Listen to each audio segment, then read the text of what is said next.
ਫਰੀਦਾ ਬਾਰ ਪਰਾਏ ਬੈਸਣਾ ਸਾਈ ਮੁਝੇ ਨਾ ਦੇ ਜੇ ਤੂੰ ਇਵੇਂ ਰਖਸੀ ਜੀਓ ਸ਼ਰੀਰੋ ਲੈ। ਟੀਵੀ 84 ਦੇ ਪ੍ਰੋਗਰਾਮ ਗੁਫ਼ਤਗੂ ਦੇ ਵਿੱਚ ਧਰਤੀ ਦੇ ਵੱਖ-ਵੱਖ ਖੰਡਾਂ ਤੋਂ ਜੁੜ ਚੁੱਕੇ ਸਾਰੇ ਹੀ ਸਰੋਤਿਆਂ ਔਰ ਸਾਰੇ ਹੀ ਦਰਸ਼ਕਾਂ ਦਾ ਮੈਂ ਮਨਵੀਰ ਸਿੰਘ ਅੱਜ ਦੇ ਇਸ ਪ੍ਰੋਗਰਾਮ ਦੇ ਵਿੱਚ ਜੀ ਆਖਦਾ ਜੀ। ਵਾਹਿਗੁਰੂ ਜੀ ਕਾ ਖਾਲਸਾ, ਵਾਹਿਗੁਰੂ ਜੀ ਕੀ ਫਤਿਹ। ਵਿਊਅਰਸ, ਤੁਸੀਂ ਜਾਣਦੇ ਹੋ ਕਿ ਪਿਛਲੇ ਲੰਮੇ ਸਮੇਂ ਤੋਂ ਆਪਾਂ ਜਿਹੜਾ ਘੱਲੂਘਾਰੇ ਦੀ 36ਵੀਂ ਯਾਦਗਾਰ ਮਨਾ ਰਹੇ ਹਾਂ। ਉਹ ਘੱਲੂਘਾਰਾ ਜਿਹੜਾ ਹਿੰਦੂਤਵਾ ਹਕੂਮਤ ਨੇ ਆਪਣੀ ਹਕੂਮਤ ਦੇ ਘਮੰਡ ਦੇ ਵਿੱਚ 5 ਸਦੀਆਂ ਦਾ ਵੈਰ ਕੱਢਣ ਦੇ ਲਈ ਸਿੱਖਾਂ ਦੇ ਉੱਤੇ ਵਰਤਾਇਆ। ਔਰ ਅੱਜ ਅਸੀਂ ਗੱਲ ਕਰਾਂਗੇ ਉਸ ਘੱਲੂਘਾਰੇ ਦੇ ਇੱਕ ਅਹਿਮ ਪਹਿਲੂ ਦੀ, ਜਿਹੜੀ ਜੰਗ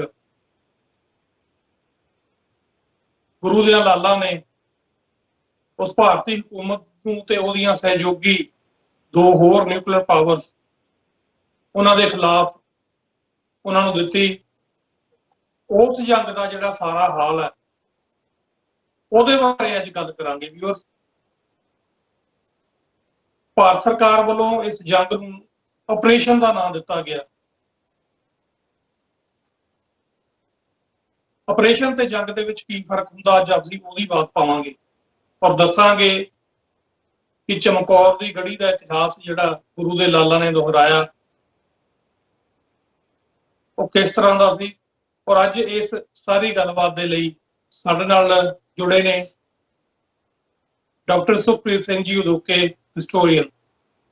ਸੋ ਡਾਕਟਰ ਸਾਹਿਬ ਇਸ ਫੀਲਡ ਦੇ ਵਿੱਚ ਬਹੁਤ ਲੰਮੇ ਸਮੇਂ ਤੋਂ ਕੰਮ ਕਰਦੇ ਆ ਰਹੇ ਨੇ। ਉਹਨਾਂ ਦੀ ਅਣਥੱਕ ਮਿਹਨਤ ਦਾ ਨਤੀਜਾ ਹੈ ਕਿ ਅੱਜ ਹਰ ਇੱਕ ਸਿੱਖ ਨੂੰ ਇਸ ਘੱਲੂਘਾਰੇ ਦਾ ਜਿਹੜਾ ਪੂਰਾ ਸੰਦਰਭ ਹੈ ਉਹਦੇ ਬਾਰੇ ਜਾਣਕਾਰੀ ਹੈ, ਕਿਉਂਕਿ ਵੱਖ-ਵੱਖ ਡਾਕੂਮੈਂਟਰੀਜ਼ ਬਣਾ ਕੇ ਇਹਨਾਂ ਨੇ ਹਰ ਇੱਕ ਪਹਿਲੂ ਨੂੰ ਛੂਹਿਆ।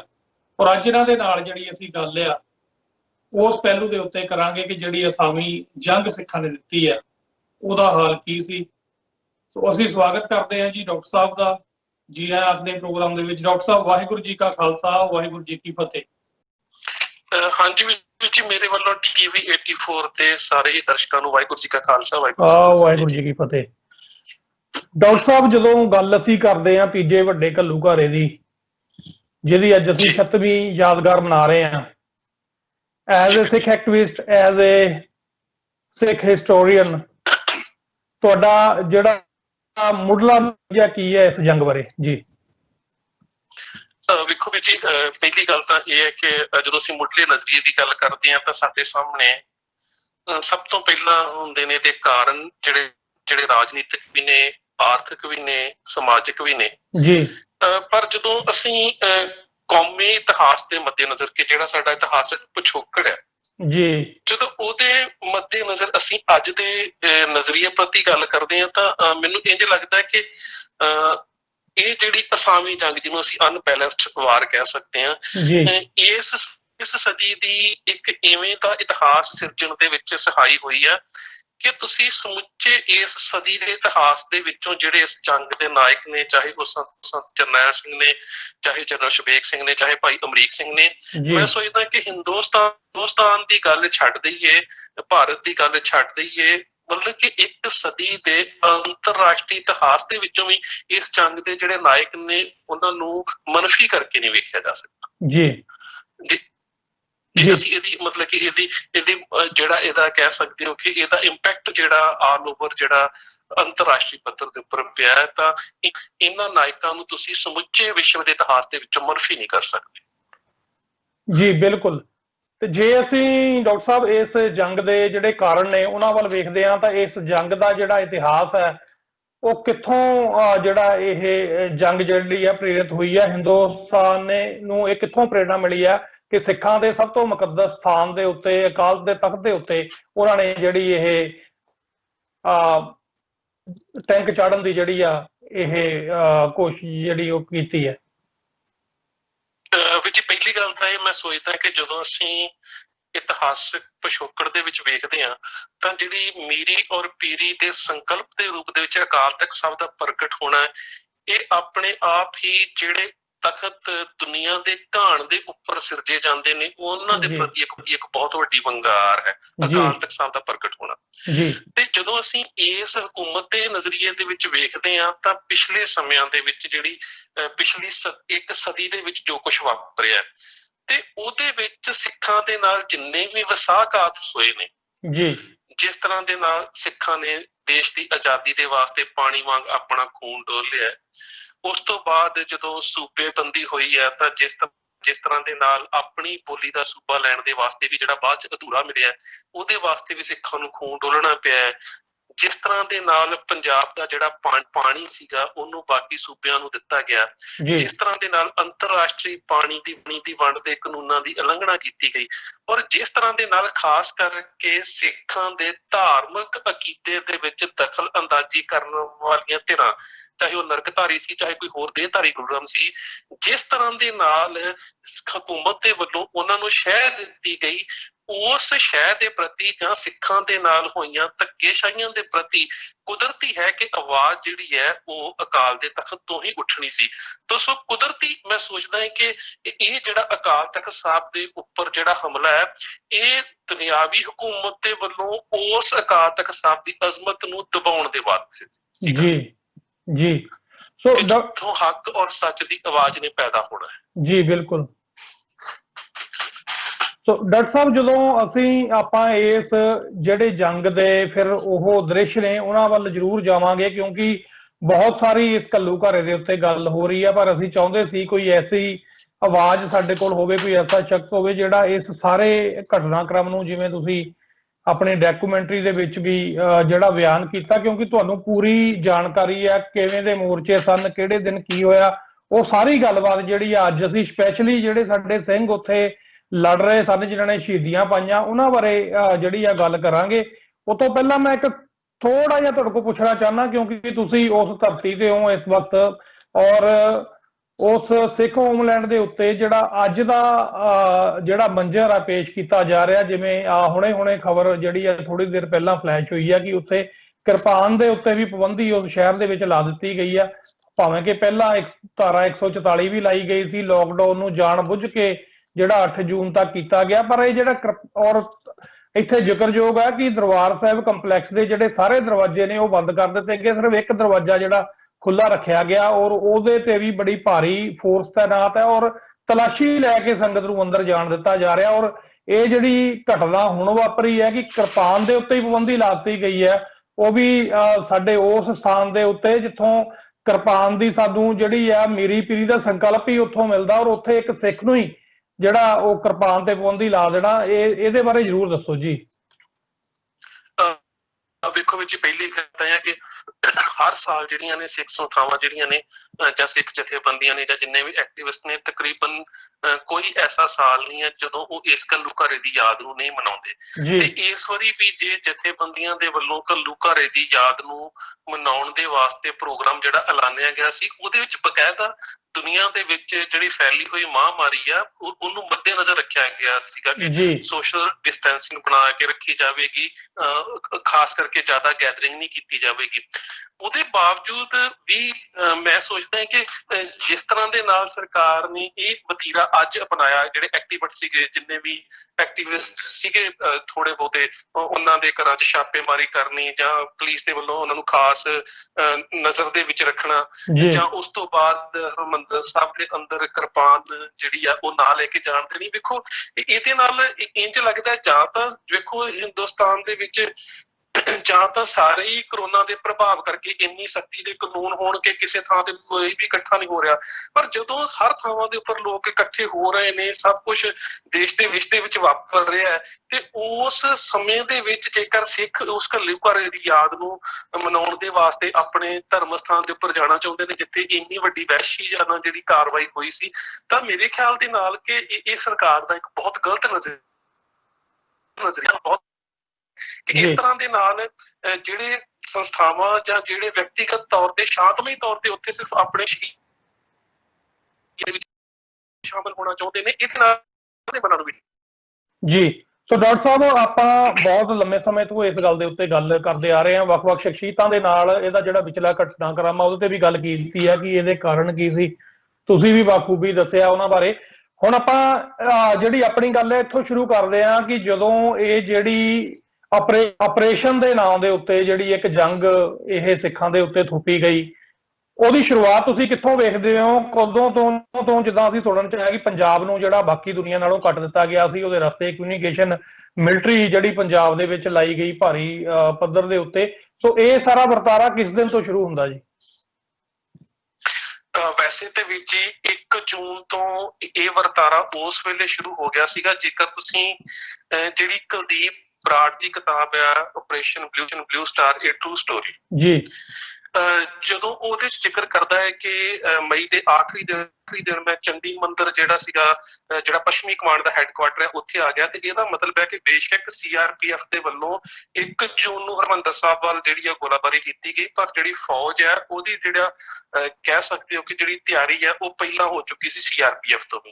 ਉਹਦੇ ਤੋਂ ਜਦੋਂ ਅਸੀਂ ਹੋਰ ਪਿੱਛੇ ਜਾਂਦੇ ਹਾਂ ਤਾਂ ਬਹੁਤ ਸਾਰੇ ਸਾਡੇ ਕੋਲ ਇਤਿਹਾਸ ਦੇ ਐਸੇ ਸਰੋਤ ਨੇ ਜਿਨ੍ਹਾਂ ਦੇ ਵਿੱਚ ਜ਼ਿਕਰ ਮਿਲਦਾ ਹੈ ਕਿ ਚਕਰਾਤਾ ਦੇ ਅਸਥਾਨ ਦੇ ਉੱਪਰ ਦਰਬਾਰ ਸਾਹਿਬ ਦਾ ਇੱਕ ਮਸਨੂਈ ਮਾਡਲ ਤਿਆਰ ਕਰਕੇ ਜਿਹੜੀਆਂ ਜੰਗੀ ਮਸ਼ਕਾਂ ਕੀਤੀਆਂ ਗਈਆਂ। ਸੋ ਜਦੋਂ ਤੁਸੀਂ ਇਸ ਸਾਰੇ ਹਾਲਾਤ ਦੇ ਮੱਦੇਨਜ਼ਰ ਵੇਖਦੇ ਹੋ ਤਾਂ ਇੰਜ ਲੱਗਦਾ ਕਿ ਇਹ ਜਿਹੜੀ ਤਿਆਰੀ ਹੈ ਇਹ ਤਾਂ 1.5-2 ਸਾਲ ਪਹਿਲਾਂ ਆਰੰਭੀ ਜਾ ਚੁੱਕੀ ਸੀ। ਹਾਂ, ਇਸ ਤਿਆਰੀ ਨੂੰ ਅਮਲ ਦੇ ਵਿੱਚ ਲਿਆਉਣ ਦਾ ਜਿਹੜਾ ਕਾਰਜ ਹੈ ਉਹ 1 ਜੂਨ ਨੂੰ ਸ਼ੁਰੂ ਹੋਇਆ। 1 ਜੂਨ ਨੂੰ CRPF ਤੇ BSF ਦੇ ਵੱਲੋਂ ਜਿਹੜੀ ਆ ਹਰਿਮੰਦਰ ਸਾਹਿਬ ਵੱਲ ਜਾਂ ਪਰਿਸਰ ਵੱਲ ਜਿਹੜੀਆਂ ਉਹ ਗੋਲੀਆਂ ਚਲਾਈਆਂ ਗਈਆਂ।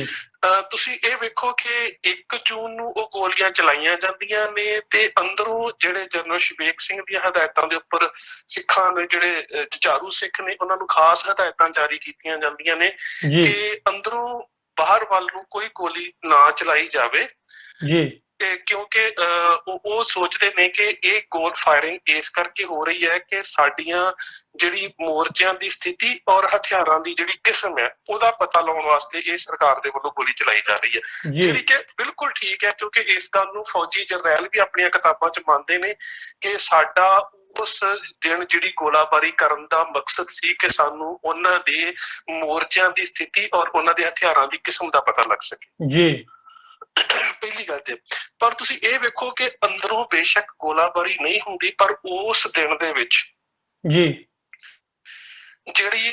ਜਿਹੜਾ ਇਲਾਕਾ ਸ਼੍ਰੋਮਣੀ ਗੁਰਦੁਆਰਾ ਪ੍ਰਬੰਧਕ ਕਮੇਟੀ ਜਿਹੜਾ ਦਫ਼ਤਰ ਵਾਲਾ ਕੰਪਲੈਕਸ ਹੈ ਜਿਹਦੇ ਵਿੱਚ ਗੁਰੂ ਰਾਮਦਾਸ ਰਾਂ, ਨਾਨਕ ਨਿਵਾਸ, ਹੁੰਦਰੀ ਹਾਲ, ਬਾਬਾ ਅਟਲ, ਇਹ ਜਿਹੜਾ ਏਰੀਆ ਇਸ ਏਰੀਏ ਦੇ ਵਿੱਚ ਬੱਬਰ ਖਾਲਸਾ ਤੇ ਅਕਾਲ ਫੈਡਰੇਸ਼ਨ ਨਾਲ ਸੰਬੰਧਿਤ ਜਿਹੜੇ ਸਿੰਘ ਨੇ ਉਸ ਦਿਨ 1 ਜੂਨ ਨੂੰ ਇੱਕ ਤਾਂ ਭਾਈ ਮਹਿੰਗਾ ਸਿੰਘ ਦੀ ਸ਼ਹਾਦਤ ਹੁੰਦੀ ਹੈ, ਭਾਈ ਕੁਲਵੰਤ ਸਿੰਘ ਜਗਾਦਰੀ ਦੇ ਨਾਮ ਦੇ ਨਾਲ ਵੀ ਜਿਹਨਾਂ ਨੂੰ ਜਾਣਦੇ। 1 ਜੂਨ ਨੂੰ ਹੀ ਲੰਗਰ ਦੀ ਇਮਾਰਤ ਦੇ ਉੱਪਰ ਇੱਕ ਸਰਦਾਰ ਮੇਜਰ ਸਿੰਘ ਨੇ ਉਹਨਾਂ ਦੇ ਪੱਟ ਦੇ ਵਿੱਚ ਗੋਲੀ ਲੱਗਦੀ ਹੈ, ਜਿਹੜੇ ਸ਼ਾਮ ਨੂੰ ਜ਼ਿਆਦਾ ਖੂਨ ਵਗਣ ਦੇ ਨਾਲ ਸ਼ਹੀਦ ਹੋ ਜਾਂਦੇ ਨੇ। 1 ਜੂਨ ਨੂੰ ਹੀ ਇੱਕ ਮੋਰਚੇ ਦੇ ਵਿੱਚ ਭਾਈ ਰਾਮ ਸਿੰਘ ਮਹਿਤਾ ਜਿਹੜੇ ਨੇ ਉਹ ਸ਼ਹੀਦ ਹੋ ਜਾਂਦੇ ਨੇ। ਸੋ ਇਹਨਾਂ ਤਿੰਨਾਂ ਸਿੰਘਾਂ ਦੇ ਨਾਮ ਤੇ ਸਾਨੂੰ ਮਿਲਦੇ ਨੇ ਜਿਹੜੇ 1 ਜੂਨ ਨੂੰ ਸ਼ਹੀਦ ਹੋ ਜਾਂਦੇ ਨੇ। ਉਹਦੇ ਤੋਂ ਬਾਅਦ ਦੋ ਸਿੰਘ ਜਿਹੜੇ ਨੇ ਉਹ ਕਾਰ ਸੇਵਾ ਵਾਲੇ ਜਥੇ ਚੋਂ ਉਹ ਸ਼ਹੀਦ ਹੋ ਜਾਂਦੇ ਨੇ, 3 ਤੋਂ 2 5। ਇਹਨਾਂ 5 ਦੇ ਵਿੱਚੋਂ ਜਿਹੜੇ ਸਰਦਾਰ ਮਹਿੰਗਾ ਸਿੰਘ ਬੱਬਰ ਨੇ ਉਹਨਾਂ ਦਾ ਜਿਹੜਾ ਸੰਸਕਾਰ ਆ ਉਹ ਦੀਵਾਨ ਮੰਜੀ ਸਾਹਿਬ ਹਾਲ ਦੇ ਸਾਹਮਣੇ ਕੀਤਾ ਜਾਂਦਾ ਹੈ ਤੇ ਜਿਹੜੇ ਬਾਕੀ ਜਿਹੜੇ 4 ਸਿੱਖ ਨੇ ਉਹਨਾਂ ਦਾ ਜਿਹੜਾ ਅੰਤਮ ਸੰਸਕਾਰ ਹੈ ਉਹ ਲੰਗਰ ਹਾਲ ਦੇ ਸਾਹਮਣੇ ਕੀਤਾ ਜਾਂਦਾ ਹੈ। ਇਹਦੇ ਤੋਂ ਇਲਾਵਾ ਸੰਗਤ ਦੇ ਵਿੱਚੋਂ ਜਿਹੜੇ 7 ਸਿੱਖ ਨੇ ਆਮ ਸੰਗਤ ਉਹ ਸ਼ਹੀਦ ਹੋ ਜਾਂਦੇ ਨੇ। ਯਾਨੀ ਕਿ 1 ਜੂਨ ਨੂੰ 12 ਸ਼ਹੀਦੀਆਂ ਦਰਬਾਰ ਸਾਹਿਬ ਦੇ ਅੰਦਰ ਹੋ ਜਾਂਦੀਆਂ ਨੇ ਤੇ ਦਰਬਾਰ ਸਾਹਿਬ ਦੀ ਜਿਹੜੀ ਸੁਨਹਿਰੀ ਇਮਾਰਤ ਹੈ ਉਹਨੂੰ 38 ਗੋਲੀਆਂ ਤੇ ਪ੍ਰਕਰਮਾਂ ਦੇ ਵਿੱਚ 167 ਗੋਲੀਆਂ ਦੇ ਨਿਸ਼ਾਨ 1 ਜੂਨ ਨੂੰ ਪੈ ਜਾਂਦੇ। 1 ਜੂਨ ਨੂੰ ਪੈ ਜਾਂਦੇ। ਸੋ ਇੱਥੇ ਜ਼ਰੂਰ ਪੁੱਛਣਾ ਚਾਹੁੰਦਾ ਕਿ ਜਿਹੜਾ ਪੁੱਛਣਾ ਬਣਦਾ ਕਿ ਤੁਸੀਂ ਕਿਹਾ ਕਿ 7 ਜਿਹੜੇ ਸ਼ਰਧਾਲੂਆਂ ਦੇ ਵੀ ਉੱਥੇ ਸਿੱਖਾਂ ਦੇ ਜਿਹੜੇ ਆ ਉਦੋਂ ਉਹਨਾਂ ਦੀ ਸ਼ਹੀਦੀ ਵੀ ਹੋ ਜਾਂਦੀ ਹੈ। ਸੋ ਜਦੋਂ ਦਰਬਾਰ ਸਾਹਿਬ ਦੀ ਕੰਪਲੈਕਸ ਦੇ ਜਦੋਂ ਦਰਵਾਜ਼ੇ ਬੰਦ ਕਰਨ ਦੀ ਗੱਲ ਆਉਂਦੀ ਆ ਉਹ ਉਦੋਂ ਬੰਦ ਹੋ ਚੁੱਕੇ ਸੀ ਜਾਂ ਉਸ ਤੋਂ ਬਾਅਦ ਹੋਏ?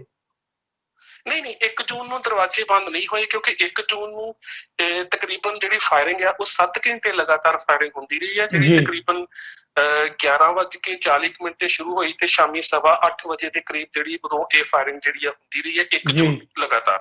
ਜੀ ਸੋ ਜਿਹੜੇ ਸਿੰਘ ਜਥੇਬੰਦੀ ਨਾਲ ਸੰਬੰਧਿਤ ਸ਼ਹੀਦ ਹੋਏ ਉਹਨਾਂ ਦੇ ਅੰਤਮ ਸੰਸਕਾਰ ਤਾਂ 2 ਜੂਨ ਨੂੰ ਕੀਤੇ ਗਏ ਨੇ, ਜੀ ਤੇ ਜਿਹੜੇ ਸਿੱਖ ਆਮ ਸ਼ਰਧਾਲੂ ਸੀ ਉਹਨਾਂ ਨੂੰ ਰੈੱਡ ਕਰਾਸ ਵਾਲੀਆਂ ਜਿਹੜੀਆਂ ਗੱਡੀਆਂ ਸੀ ਉਹ ਆ ਕੇ ਲੈ ਗਈਆਂ, ਔਰ 25 ਸੰਗਤ ਦੇ ਵਿੱਚੋਂ ਸਿੱਖ ਜਿਹੜੇ ਸੀ ਉਹ ਜ਼ਖਮੀ ਹੋਏ। ਜੀ ਉਸ ਜੀ ਤੋਂ ਬਾਅਦ 2 ਜੂਨ ਨੂੰ ਸਵੇਰੇ ਤਕਰੀਬਨ ਦਰਬਾਰ ਸਾਹਿਬ ਦਾ ਆਲਾ ਦੁਆਲਾ ਜਿਹੜਾ ਉਹ ਕਰਫਿਊ ਵਰਗੇ ਹਾਲਾਤ ਸੀ, ਜੀ ਔਰ ਜਿਹੜੇ ਪ੍ਰੈਸ ਰਿਪੋਰਟਰ ਸੀ ਉਹਨਾਂ ਦੇ ਕਰਫਿਊ ਪਾਸ ਜਿਹੜੇ ਸੀ ਉਹ ਬਣੇ ਹੋਏ ਸੀ।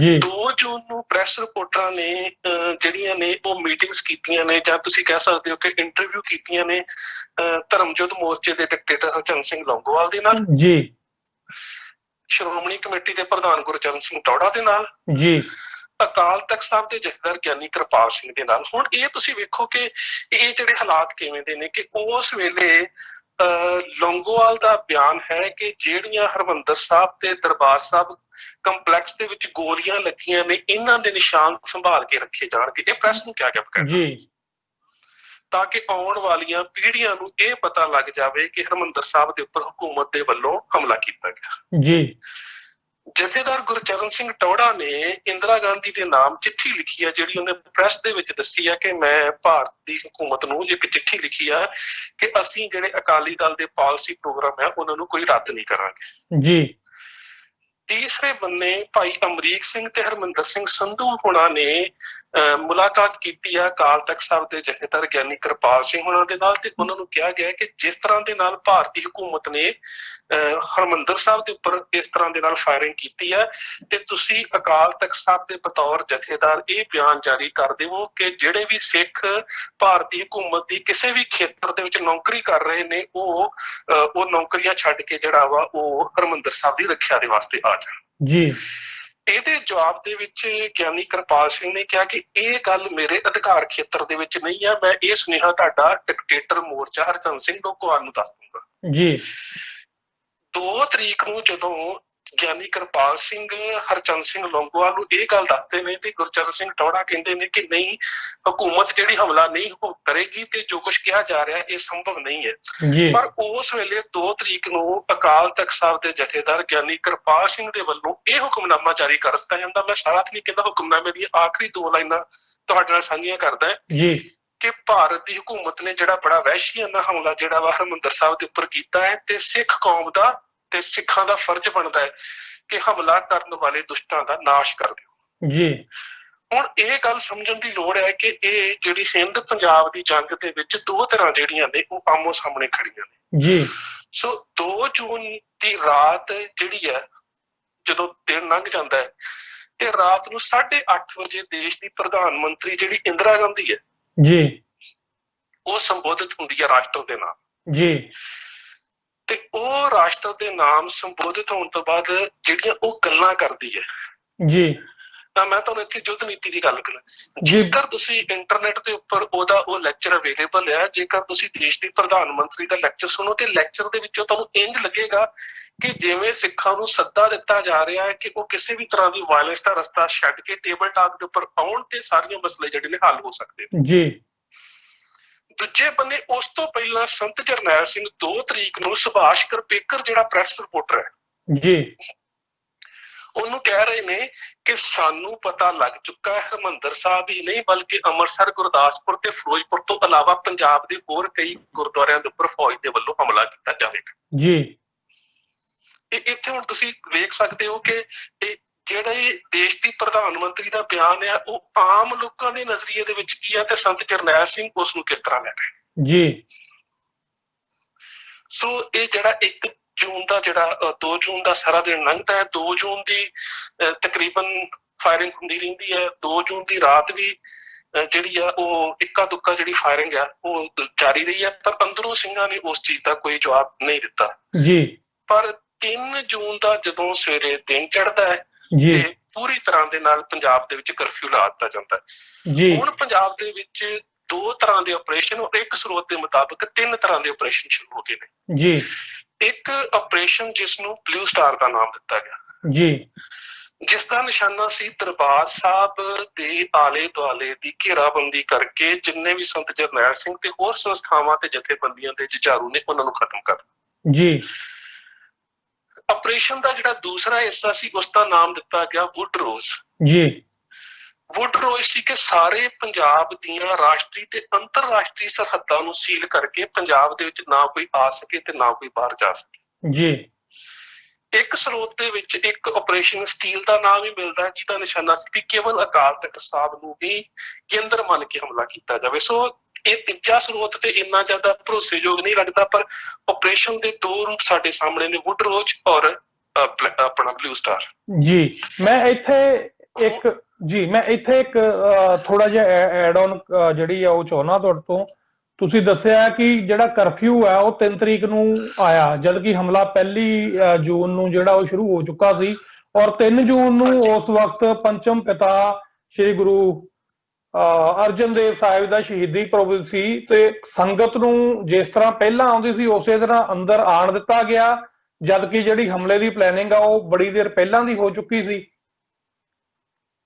ਵੇਖੋ ਵੀਰ ਜੀ, ਇਹੀ ਤੇ ਅਹਿਮ ਗੱਲ ਹੈ ਜੀ ਕਿ ਜਿਹੜਾ ਸਿੱਖਾਂ ਦੇ ਵਿੱਚ ਇੱਕ ਬਹੁਤ ਵੱਡਾ ਰੋਸ ਹੈ, ਜਿਹਦਾ ਸਰਕਾਰ ਦੀਆਂ ਜਿੰਨੀਆਂ ਵੀ ਕਿਤਾਬਾਂ ਨੇ, ਚਾਹੇ ਉਹ ਕਿਤਾਬ ਕੁਲਦੀਪ ਬਰਾੜ ਲਿਖਦਾ ਹੈ, ਜੀ ਚਾਹੇ ਉਹ ਸਰਕਾਰ ਦਾ ਵਾਈਟ ਪੇਪਰ ਹੈ, ਉਹਨਾਂ ਦੇ ਵਿੱਚ ਕਿਸੇ ਗੱਲ ਦਾ ਜਵਾਬ ਨਹੀਂ ਕਿ 3 ਜੂਨ ਨੂੰ ਜਿਹੜਾ ਹਮਲੇ ਦੇ ਵਾਸਤੇ ਦਿਨ ਚੁਣਿਆ ਗਿਆ, ਉਦਣ 2 ਘੰਟੇ ਦੀ ਕਰਫਿਊ ਦੇ ਵਿੱਚ ਢਿੱਲ ਦਿੱਤੀ ਗਈ ਕਿ ਸੰਗਤਾਂ ਦਰਬਾਰ ਸਾਹਿਬ ਆ ਸਕਣ। ਜੀ ਪਹਿਲੀ ਗੱਲ ਤਾਂ ਹੈ। ਦੂਸਰੀ ਗੱਲ ਕਿ ਉਸ ਦਿਨ ਗ੍ਰਿਫਤਾਰੀ ਦੇਣ ਵਾਲੇ ਜਥੇ ਵੀ ਅੰਦਰ ਆਏ ਹੋਏ ਸਨ। ਜੀ ਤੀਸਰੀ ਗੱਲ ਕਿ ਜਥਿਆਂ ਦੀ ਗਿਣਤੀ ਵੈਸੇ ਵੀ ਇਸ ਕਰਕੇ ਜ਼ਿਆਦਾ ਸੀ ਕਿਉਂਕਿ 3 ਜੂਨ ਨੂੰ ਅਕਾਲੀ ਦਲ ਨੇ ਧਰਮਯੁੱਧ ਮੋਰਚੇ ਦੇ ਡਿਕਟੇਟਰ ਦੇ ਵੱਲੋਂ ਆਪਣਾ ਅਗਲਾ ਪਾਲਿਸੀ ਪ੍ਰੋਗਰਾਮ ਜਾਰੀ ਕਰਨਾ ਸੀ। ਜੀ ਸੋ ਇਹ ਬੜੀਆਂ ਅਹਿਮ ਗੱਲਾਂ ਨੇ ਕਿ 3 ਜੂਨ ਨੂੰ ਸਵੇਰੇ 9 ਵਜੇ ਤੋਂ ਲੈ ਕੇ 11 ਵਜੇ ਤੱਕ, ਤਕਰੀਬਨ 11:30 ਵਜੇ ਤੱਕ ਕਰਫਿਊ ਦੇ ਵਿੱਚ ਢਿੱਲ ਦਿੱਤੀ ਜਾਂਦੀ ਹੈ। ਜੀ ਪਰ ਉਹ ਢਿੱਲ ਦੇਣ ਦਾ ਕਾਰਨ ਜਿਹੜਾ ਮੈਨੂੰ ਲੱਗਦਾ ਹੈ, ਕਿਉਂਕਿ ਜਦੋਂ ਕੁਲਦੀਪ ਬਰਾੜ ਆਪਣੀ ਕਿਤਾਬ ਜਿਸ ਗੱਲ ਦਾ ਜ਼ਿਕਰ ਕਰਦਾ ਹੈ ਕਿ ਸ਼ਰਧਾਲੂਆਂ ਦੇ ਵਿੱਚ ਕੈਪਟਨ ਜਸਵੀਰ ਰੈਣਾ ਜਿਹੜਾ ਸੀ ਉਹ ਜਾ ਕੇ ਅੰਦਰ ਦੇ ਮੋਰਚਿਆਂ ਦੀ ਜਾਣਕਾਰੀ ਲੈ ਕੇ ਆਇਆ। ਜੀ ਸੋ ਆਬਵੀਅਸਲੀ ਜੇਕਰ ਕਰਫਿਊ ਰਹਿੰਦਾ ਹੈ ਤਾਂ ਫਿਰ ਜਦੋਂ ਬਾਹਰੋਂ ਸ਼ਰਧਾਲੂ ਕੋਈ ਆ ਹੀ ਨਹੀਂ ਰਿਹਾ ਤੇ ਜੇ ਕੋਈ ਇੱਕ ਬੰਦਾ ਜਾਵੇਗਾ ਤਾਂ ਉਹ ਸ਼ੱਕੀ ਹੋ ਜਾਵੇਗਾ। ਜੀ ਦੂਜੇ ਬੰਨੇ 12 ਬਿਹਾਰ ਰੈਜੀਮੈਂਟ ਦੇ ਜਿਹੜੇ ਸੀਗੇ ਆਪਣਾ ਇੱਕ ਜਰਨੈਲ ਸੀ KS ਰੰਧਾਵਾ, ਉਸਨੇ ਸਾਰੀ ਆਲੇ ਦੁਆਲੇ ਦੀ ਜਾਣਕਾਰੀ ਦਿੱਤੀ। ਜੀ ਹੁਣ 3 ਤਰੀਕ ਨੂੰ ਜਦੋਂ ਦੁਬਾਰਾ ਕਰਫਿਊ ਲਗਾ ਦਿੱਤਾ ਜਾਂਦਾ, ਉਦੋਂ ਸੰਗਤਾਂ ਅੰਦਰ ਨੇ ਜਿਨ੍ਹਾਂ ਨੂੰ ਬਾਹਰ ਆਉਣ ਦਾ ਮੌਕਾ ਨਹੀਂ ਮਿਲਿਆ। ਜੀ ਤੇ ਉਹਦੇ ਨਾਲ ਇਹ ਕੀਤਾ ਜਾਂਦਾ ਹੈ ਕਿ ਜਿਹੜੇ ਮੋਰਚੇ ਦਰਬਾਰ ਸਾਹਿਬ ਦੇ ਆਲੇ ਦੁਆਲੇ CRP ਤੇ BSF ਦੇ ਵੱਲੋਂ ਬਣਾਏ ਗਏ ਸੀ, ਜੀ ਉਹਨਾਂ ਦੇ ਵਿੱਚ ਜਿਹੜੀ ਫੌਜ ਹੈ ਉਹ ਤਬਦੀਲ ਕੀਤੀ ਜਾਂਦੀ ਹੈ। ਜੀ ਤਕਰੀਬਨ 3 ਜੂਨ ਨੂੰ ਹੀ ਕੁਲਦੀਪ ਬਰਾੜ ਅੰਮ੍ਰਿਤਸਰ ਆ ਜਾਂਦਾ ਹੈ ਤੇ ਅੰਮ੍ਰਿਤਸਰ ਉਹ ਆਪਣੇ ਫੌਜੀ ਡਿਵੀਜ਼ਨ ਦੇ ਵਿੱਚ ਹਰਮੰਦਰ ਸਾਹਿਬ ਕੰਪਲੈਕਸ ਦਾ ਨਕਸ਼ਾ ਬਣਾ ਕੇ ਹਰਮੰਦਰ ਸਾਹਿਬ ਦੇ ਐਡਮਿਨਿਸਟ੍ਰੇਸ਼ਨ ਦੇ ਜਿਹੜੇ ਦਰਬਾਰ ਸਾਹਿਬ ਮਾਫ ਕਰਨਾ ਅੰਮ੍ਰਿਤਸਰ ਐਡਮਿਨਿਸਟ੍ਰੇਸ਼ਨ ਦੇ ਜਿਹੜੇ ਆਫੀਸਰ ਨੇ ਉਹਨਾਂ ਦੇ ਨਾਲ ਸਾਂਝਾ ਕਰਦਾ ਹੈ ਕਿ ਅਸੀਂ ਇੰਨੇ ਚਿਰ ਦਾ ਜਿਹੜਾ ਉਹ ਸਾਡਾ ਅਭਿਆਨ ਹੈ ਤੇ ਇੰਨੇ ਚਿਰ ਦੇ ਵਿੱਚ ਅਸੀਂ ਹਰਮੰਦਰ ਸਾਹਿਬ ਨੂੰ ਅੱਤਵਾਦੀਆਂ ਤੋਂ ਖਾਲੀ ਕਰਵਾ ਲਵਾਂਗੇ। ਜੀ ਤੇ ਉਸ ਵੇਲੇ ਅੰਮ੍ਰਿਤਸਰ ਦਾ ਡਿਪਟੀ ਕਮਿਸ਼ਨਰ ਸਰਦਾਰ ਗੁਰਦੇਵ ਸਿੰਘ ਬਰਾੜ ਕਹਿੰਦੇ ਨੇ ਕਿ ਮੈਂ ਭਿੰਡਰਾਂ ਨੂੰ ਜਾਣਦਾ, he will not give up. ਜੀ ਕਿ ਜੋ ਤੂੰ ਸੋਚ ਰਿਹਾ ਨਾ ਕਿ ਫੌਜਾਂ ਤੋਪਾਂ ਚੱਲਣਗੀਆਂ ਤੇ ਟੈਂਕਾਂ ਦੀ ਆਵਾਜ਼ ਸੁਣ ਕੇ ਵੱਡੇ ਵੱਡੇ ਜਰਨੈਲ ਜਿਹੜੇ ਨੇ ਉਹ ਡਰ ਜਾਂਦੇ ਨੇ, ਪਰ ਕਹਿੰਦਾ ਮੈਂ ਭਿੰਡਰਾਂ ਵਾਲੇ ਨੂੰ ਜਾਣਦਾ, ਉਹ ਕਦੀ ਵੀ ਗੋਡੇ ਨਹੀਂ ਟੇਕੇਗਾ। ਇਹ ਉਹਦੇ ਸ਼ਬਦ ਨੇ, ਉਹਨੇ ਆਪਣੀ ਕਿਤਾਬ 'ਚ ਲਿਖੇ ਨੇ, he will not give up. ਜੀ ਉਹ ਨਹੀਂ ਗੋਡੇ ਟੇਕੂਗਾ। ਜੀ ਸੋ ਲੱਗਦਾ ਹੈ ਕਿ ਇਸ ਗੱਲ ਤੋਂ ਤਲਖ ਕਲਾਮੀ ਵੀ ਹੁੰਦੀ ਹੈ। ਉਦੋਂ ਇੱਕ ਘਟਨਾ ਹੋਰ ਵਾਪਰਦੀ ਹੈ ਕਿ ਜਿਹੜੇ BSF ਦੇ ਜਿਹੜੇ DIG ਨੇ GS ਪੰਧੇਰ, ਉਹਨਾਂ ਨੂੰ ਕਿਹਾ ਜਾਂਦਾ ਕਿ BSF ਨੂੰ ਕਹੋ ਕਿ ਤੁਸੀਂ ਗੋਲਾਬਾਰੀ ਕਰਨ। ਜੀ ਪਰ ਉਹ ਕਹਿੰਦੇ ਨੇ ਕਿ ਜਿੰਨਾ ਚਿਰ ਮੈਨੂੰ ਲਿਖਤੀ ਆਰਡਰ ਨਹੀਂ ਦਿੱਤੇ ਜਾਂਦੇ ਉਹਨਾਂ ਚਿਰ ਮੈਂ BSF ਨੂੰ ਇਹ ਜਿਹੜਾ ਹੁਕਮ ਨਹੀਂ ਦੇ ਸਕਦਾ। ਜੀ ਸੋ ਮੇਰਾ ਕਹਿਣ ਦਾ ਭਾਵ ਹੈ ਕਿ 3 ਤਰੀਕ ਨੂੰ ਜਿਹੜਾ ਹਰਮੰਦਰ ਸਾਹਿਬ ਦੇ ਉੱਪਰ ਇਹ ਘੱਲੂਘਾਰਾ ਵਰਤਾਇਆ ਜਾਣਾ ਸੀ, ਫੌਜ ਦੇ ਵੱਲੋਂ ਇਹਦੀ ਪੂਰੀ ਤਰ੍ਹਾਂ ਦੇ ਨਾਲ ਵਿਉਂਤਬੰਦੀ ਕੀਤੀ ਜਾ ਚੁੱਕੀ ਸੀ। ਜੀ ਉਸ ਵਿਉਂਤਬੰਦੀ ਦੇ ਵਿੱਚ 12 ਬਿਹਾਰ ਰੈਜੀਮੈਂਟ ਨੇ ਸਾਰਾ ਹਰਮੰਦਰ ਸਾਹਿਬ ਦਾ ਆਲਾ ਦੁਆਲਾ ਜਿਹੜਾ ਸੀ ਉਹ ਘੇਰ ਲਿਆ। ਜੀ ਉਸ ਤੋਂ ਬਾਅਦ ਜਿਹਨੂੰ ਅਸੀਂ ਉੱਤਰ ਵਾਲਾ ਪਾਸਾ ਕਹਿੰਦੇ ਆ, ਜਿੱਧਰੋਂ ਅਸੀਂ ਘੰਟਾ ਘਰ ਤੋਂ ਹਰਮੰਦਰ ਸਾਹਿਬ ਦੇ ਦਰਸ਼ਨ ਕਰਨ ਲਈ ਅੰਦਰ ਜਾਂਦੇ ਆ, ਜੀ ਉਹ ਸਾਰਾ ਜਿਹੜਾ ਇਲਾਕਾ ਸੀ ਉਹ 10 ਗਾਰਡਸ ਨੂੰ ਦੇ ਦਿੱਤਾ ਗਿਆ। ਜੀ ਜਿਹੜੇ ਪਾਸੇ ਸ਼੍ਰੋਮਣੀ ਗੁਰਦੁਆਰਾ ਪ੍ਰਬੰਧਕ ਕਮੇਟੀ ਦੇ ਦਫ਼ਤਰ ਨੇ ਉਹ 9 ਕਮਾਊਂ ਰੈਜੀਮੈਂਟ ਨੂੰ ਜੀ ਤੇ 26 ਮਦਰਾਸ ਨੂੰ ਦਿੱਤਾ ਗਿਆ ਕਿ ਉਹਨਾਂ ਨੇ ਲੰਗਰ ਵਾਲੇ ਪਾਸੇ ਤੋਂ ਹਰਿਮੰਦਰ ਸਾਹਿਬ ਦੇ ਅੰਦਰ ਦਾਖਲ ਹੋਣਾ ਜੀ। ਉਸ ਤੋਂ ਬਾਅਦ ਜਿੱਧਰ ਬਾਬਾ ਦੀਪ ਸਿੰਘ ਉਹਨਾਂ ਦਾ ਸ਼ਹੀਦਗੰਜ ਜਿਹੜਾ ਦੱਖਣ ਦਾ ਪਾਸਾ ਬਣਦਾ ਜੀ, ਉਹ ਜਿਹੜਾ ਪਾਸਾ ਸੀਗਾ ਉਹ 9 ਕਮਾਊਂ ਰੈਜੀਮੈਂਟ ਨੂੰ ਤੇ ਉਹਨਾਂ ਦੇ ਨਾਲ SFF ਜਿਹੜੀ ਸਪੈਸ਼ਲ ਫਰੰਟੀਅਰ ਫੋਰਸ ਸੀਗੀ ਉਹਦੇ ਜਿਹੜੇ ਸੀ ਤੇ ਉਹਨਾਂ ਨੂੰ ਨਾਲ ਦੇ ਦਿੱਤਾ ਗਿਆ ਜੀ। ਸੋ ਇਹ ਜਿਹੜੇ ਸਾਰੇ ਸੀ ਇਹ ਤਾਂ ਇਲਾਕਿਆਂ ਦੀ ਵੰਡ ਦਿੱਤੀ ਗਈ। ਇਹ ਹੈ ਜਿਹੜੀ ਫੌਜ ਦੀ ਵਿਉਂਤਬੰਦੀ ਹੈ। ਜੀ। ਹੁਣ ਅਸੀਂ ਜੇ ਅੰਦਰਲੇ ਸਿੰਘਾਂ ਦੀ ਵਿਉਂਤਬੰਦੀ ਦੀ ਗੱਲ ਕਰਦੇ ਹਾਂ ਤੇ ਤੇਜਾ ਸਿੰਘ ਸਮੁੰਦਰੀ ਹਾਲ, ਨਾਨਕ ਨਿਵਾਸ, ਗੁਰੂ ਰਾਮਦਾਸ ਰਾਂ ਤੇ ਬਾਬਾ ਅਟੱਲ ਜੀ। ਇਹਨਾਂ ਥਾਵਾਂ ਦੇ ਉੱਪਰ ਜਿਹੜੇ ਸੀਗੇ ਉਹ ਬਾਬਰ ਖਾਲਸਾ ਤੇ ਅਕਾਲ ਫੈਡਰੇਸ਼ਨ ਜੀ। ਜਦੋਂ ਅਸੀਂ ਅੰਦਰ ਆ ਜਾਂਦੇ ਤੇ ਲੰਗਰ ਦੀ ਇਮਾਰਤ ਦੇ ਉੱਪਰ ਬਾਬਾ ਠਾਰਾ ਸਿੰਘ ਹੋਣੀ, ਜੀ। ਜਿਹੜੀ ਪਾਣੀ ਵਾਲੀ ਟੈਂਕੀ ਹੈ ਉਹਦੇ ਉੱਪਰ ਆਲ ਇੰਡੀਆ ਸਿੱਖ ਸਟੂਡੈਂਟ ਫੈਡਰੇਸ਼ਨ, ਜੀ। ਜਿਹੜੇ ਆਪਣੇ ਵੱਡੇ ਬੁੰਗੇ ਨੇ ਜੋ ਉਹਨਾਂ ਦੇ ਵਿੱਚ ਦਮਦਮੀ ਟਕਸਾਲ ਦੇ ਭਾਈ ਮੇਜਰ ਸਿੰਘ ਨਾਗੋਕੇ, ਜੀ। ਜਿਹੜਾ ਬਿਲਕੁਲ ਉੱਤਰ ਵਾਲਾ ਪਾਸਾ ਹੈ ਜਿਹੜਾ ਚੌਕ ਘੰਟਾ ਘਰ, ਉਹਦੇ ਉੱਪਰ ਭਾਈ ਸਤਿੰਦਰਪਾਲ ਸਿੰਘ PT ਫੈਡਰੇਸ਼ਨ ਦੇ ਸਾਥੀਆਂ ਦੇ ਨਾਲ, ਜੀ। ਜਿਹੜਾ ਆਪਣਾ ਬਾਬਾ ਦੀਪ ਸਿੰਘ ਹੁਣਾਂ ਵਾਲਾ ਸ਼ਹੀਦਗੰਜ ਵਾਲਾ ਪਾਸਾ ਹੈ ਉੱਥੇ ਦਮਦਮੀ ਟਕਸਾਲ ਦੇ ਭਾਈ ਮੋਹਰ ਸਿੰਘ ਆਪਣੇ ਸਾਥੀਆਂ ਦੇ ਨਾਲ, ਜੀ। ਉਹਦੇ ਤੋਂ ਅੱਗੇ ਆ ਕੇ ਜਿਹੜੀ ਨੁੱਕਰ ਦੇ ਵਿੱਚ ਸ਼ਬੀਲ ਵਾਲਾ ਇਲਾਕਾ ਹੈ ਉੱਥੇ ਭਾਈ ਰਿਸ਼ਪਾਲ ਸਿੰਘ PA, ਜੀ। ਫਿਰ ਜਿਹੜੀ ਅਕਾਲ ਤਖਤ ਸਾਹਿਬ ਦੇ ਨਾਲ ਦੀ ਸਾਹਮਣੇ ਪਾਸੇ ਤੋਂ ਸੱਜੇ ਹੱਥ ਦੀ ਰੈੱਡ ਬਿਲਡਿੰਗ ਹੈ ਉੱਥੇ ਜਨਰਲ ਸ਼ਬੇਕ ਸਿੰਘ ਤੇ ਭਾਈ ਹਰਚਰਨ ਸਿੰਘ ਤੇ ਭਾਈ ਨਿਰੰਤਰ ਸਿੰਘ ਹੋਣੀ, ਜੀ। ਤੇ ਅਕਾਲ ਤਖਤ ਸਾਹਿਬ ਦੇ ਵਿੱਚ ਸੰਤ ਜਰਨੈਲ ਸਿੰਘ ਖਾਲਸਾ, ਭਾਈ ਅਮਰੀਕ ਸਿੰਘ ਤੇ ਉਹਨਾਂ ਦੇ ਬਾਕੀ ਸਾਥੀ। ਮਤਲਬ ਕਿ ਇਹ ਜਿਹੜੀ ਸੀ ਮੋਰਚਿਆਂ ਦੀ ਵੰਡ ਜਿਹੜੀ ਮੈਂ ਕਿਤਾਬਾਂ ਦੇ ਵਿੱਚ ਪੜ੍ਹੀ ਹੈ ਤੇ ਜਾਂ ਜਿਹੜੇ ਸਰਵਾਈਵਰ ਨੇ ਜਿਹੜੇ ਜਦੋਂ ਮੈਂ ਡਾਕੂਮੈਂਟਰੀ ਪੜ੍ਹਾਈ ਸੀ ਤੇ ਮੈਂ 7 ਸਾਲ ਤਕਰੀਬਨ ਸਾਰੇ ਸਰਵਾਈਵਰਸ ਨੂੰ ਇੰਟਰਵਿਊ ਕੀਤਾ, ਜੀ। ਤੇ ਉਹਨਾਂ ਦੇ ਦੱਸਣ ਦੇ ਮੁਤਾਬਕ ਜਿਹੜੇ ਅੰਦਰੋਂ ਸਿੰਘ ਜਿਹੜੇ ਕੁਝ ਗ੍ਰਿਫਤਾਰ ਕੀਤੇ ਗਏ ਜਾਂ ਕੁਝ ਨਿਕਲ ਆਏ, ਜੋ ਕੁਝ ਉਹਨਾਂ ਨੇ ਦੱਸਿਆ ਉਹਦੇ ਮੁਤਾਬਕ ਇਹ ਮੋਰਚਾਬੰਦੀ ਦੀ ਤਰਤੀਬ ਸੀ ਜਿਹੜੀ। ਜੀ ਬਿਲਕੁਲ। ਸੋ ਇੱਕ ਪਾਸੇ ਜਿਹੜੀਆਂ ਭਾਰਤੀ ਫੌਜਾਂ ਵੱਲੋਂ ਮੋਰਚਾਬੰਦੀ ਹੋ ਰਹੀ ਸੀ ਉਹਦੇ ਜਵਾਬ ਦੇ ਵਿੱਚ ਗੁਰੂ ਦੀਆਂ ਲਾਡਲੀਆਂ ਫੌਜਾਂ ਵੱਲੋਂ ਅੰਦਰੋਂ ਵੀ ਜਿਹੜੀ ਮੋਰਚਾਬੰਦੀ ਹੈ ਉਹ ਹੋ ਰਹੀ ਸੀ। ਜੀ ਹਾਂ ਬਿਲਕੁਲ ਬਿਲਕੁਲ ਜੀ, ਦੋਵੇਂ ਪਾਸੇ ਤੋਂ ਮੋਰਚਾਬੰਦੀ ਹੋ ਰਹੀ ਸੀ। ਔਰ ਫਿਰ ਸਭ ਤੋਂ ਵੱਡੀ ਅਹਿਮ ਗੱਲ ਹੈ ਕਿ 3 ਜੂਨ ਦਾ ਸਾਰਾ ਦਿਨ ਇਸੇ ਤਰ੍ਹਾਂ ਲੰਘ ਜਾਂਦਾ ਹੈ, ਬਾਹਰੋਂ ਹਲਕੀ ਗੋਲਾਬਾਰੀ ਹੁੰਦੀ ਰਹਿੰਦੀ ਹੈ, ਪਰ 3 ਜੂਨ ਨੂੰ ਵੀ ਅੰਦਰੋਂ ਸਿੰਘਾਂ ਦੇ ਵੱਲੋਂ ਕੋਈ ਜਵਾਬ ਨਹੀਂ ਦਿੱਤਾ ਜਾਂਦਾ ਕਿਉਂਕਿ ਜਨਰਲ ਸ਼ਬੇਕ ਸਿੰਘ ਦੀਆਂ ਖਾਸ ਹਦਾਇਤਾਂ ਨੇ ਕਿ ਅੰਦਰੋਂ ਤੁਸੀਂ ਜਵਾਬ ਨਹੀਂ ਦੇਣਾ ਕਿਉਂਕਿ ਤੁਹਾਡੇ ਟਿਕਾਣਿਆਂ ਦੀ ਤੇ ਤੁਹਾਡੇ ਹਥਿਆਰਾਂ ਦੀ ਸ਼ਨਾਖਤ ਨਾ ਹੋਵੇ। ਜੀ। ਉਦੋਂ ਤੱਕ ਗੋਲਾਬਾਰੀ ਨਹੀਂ ਕਰਨੀ ਤੁਸੀਂ ਜਾਂ ਜਵਾਬ ਨਹੀਂ ਦੇਣਾ ਜਿੰਨਾ ਚਿਰ ਤੱਕ ਤੁਹਾਨੂੰ ਇਹ ਨਜ਼ਰ ਨਾ ਆਵੇ ਕਿ ਜਿਹੜੀ ਫੌਜ ਜਾਂ ਨੀਮ ਫੌਜੀ ਦਲ ਨੇ ਹਰਿਮੰਦਰ ਸਾਹਿਬ ਦੇ ਅੰਦਰ ਆਉਣਾ। ਜੀ। ਜੀ। ਉਦੋਂ ਤੱਕ ਕੋਈ ਗੋਲਾਬਾਰੀ ਨਹੀਂ ਕਰਨੀ। ਸੋ ਇਹ ਜਿਹੜੀ ਅੰਦਰ ਦੀ ਸੀ, ਪਰ ਤੁਸੀਂ ਇਹ ਗੱਲ ਲਿਖੋ ਕਿ 3 ਜੂਨ ਦੀ ਰਾਤ ਨੂੰ ਵੀ ਰੁਕ ਰੁਕ ਕੇ ਗੋਲਾਬਾਰੀ ਹੁੰਦੀ ਹੈ। ਜੀ। ਤੇ 4 ਜੂਨ ਨੂੰ ਸਵੇਰੇ 4:30 ਵਜੇ ਜਦੋਂ ਪਾਲਕੀ ਸਾਹਿਬ ਦੇ ਵਿੱਚ ਪ੍ਰਕਾਸ਼ ਕਰਨ ਦੇ ਵਾਸਤੇ ਸਰੂਪ ਜਿਹੜਾ ਉਹ ਅੰਦਰ ਚਲਾ ਜਾਂਦਾ ਦਰਬਾਰ ਸਾਹਿਬ, ਜੀ। ਤੇ ਇੱਕ ਸਰੂਪ ਦੇ ਵਿੱਚ ਜ਼ਿਕਰ ਮਿਲਦਾ ਹੈ ਕਿ ਉਸ ਜਿਹੜੇ ਸਰੂਪ ਦੇ ਨਾਲ ਜਿਹੜੀ ਸੰਗਤ ਜਾਂਦੀ ਹੈ ਜਨਰਲ ਸ਼ਬੇਕ ਸਿੰਘ ਵੀ ਨਾਲ ਸੀ। ਜੀ। ਉਸ ਤੋਂ ਬਾਅਦ ਜਦੋਂ ਵਾਪਸ ਆ ਕੇ ਅਕਾਲ ਤਖਤ ਸਾਹਿਬ ਦੇ ਉੱਪਰ 4:30 ਵਜੇ ਆਸਾ ਦੀ ਵਾਰ ਦਾ ਕੀਰਤਨ ਭਾਈ ਮੁਖਤਾਰ ਸਿੰਘ ਹੁਣੀ ਕਰ ਸਕਦੇ ਨੇ ਤੇ ਉਦੋਂ 4:40 ਤੇ ਅਕਾਲ ਤਖਤ ਸਾਹਿਬ ਦੇ ਉੱਪਰ ਪਹਿਲਾ ਗੋਲਾ ਡਿੱਗਦਾ। ਜੀ।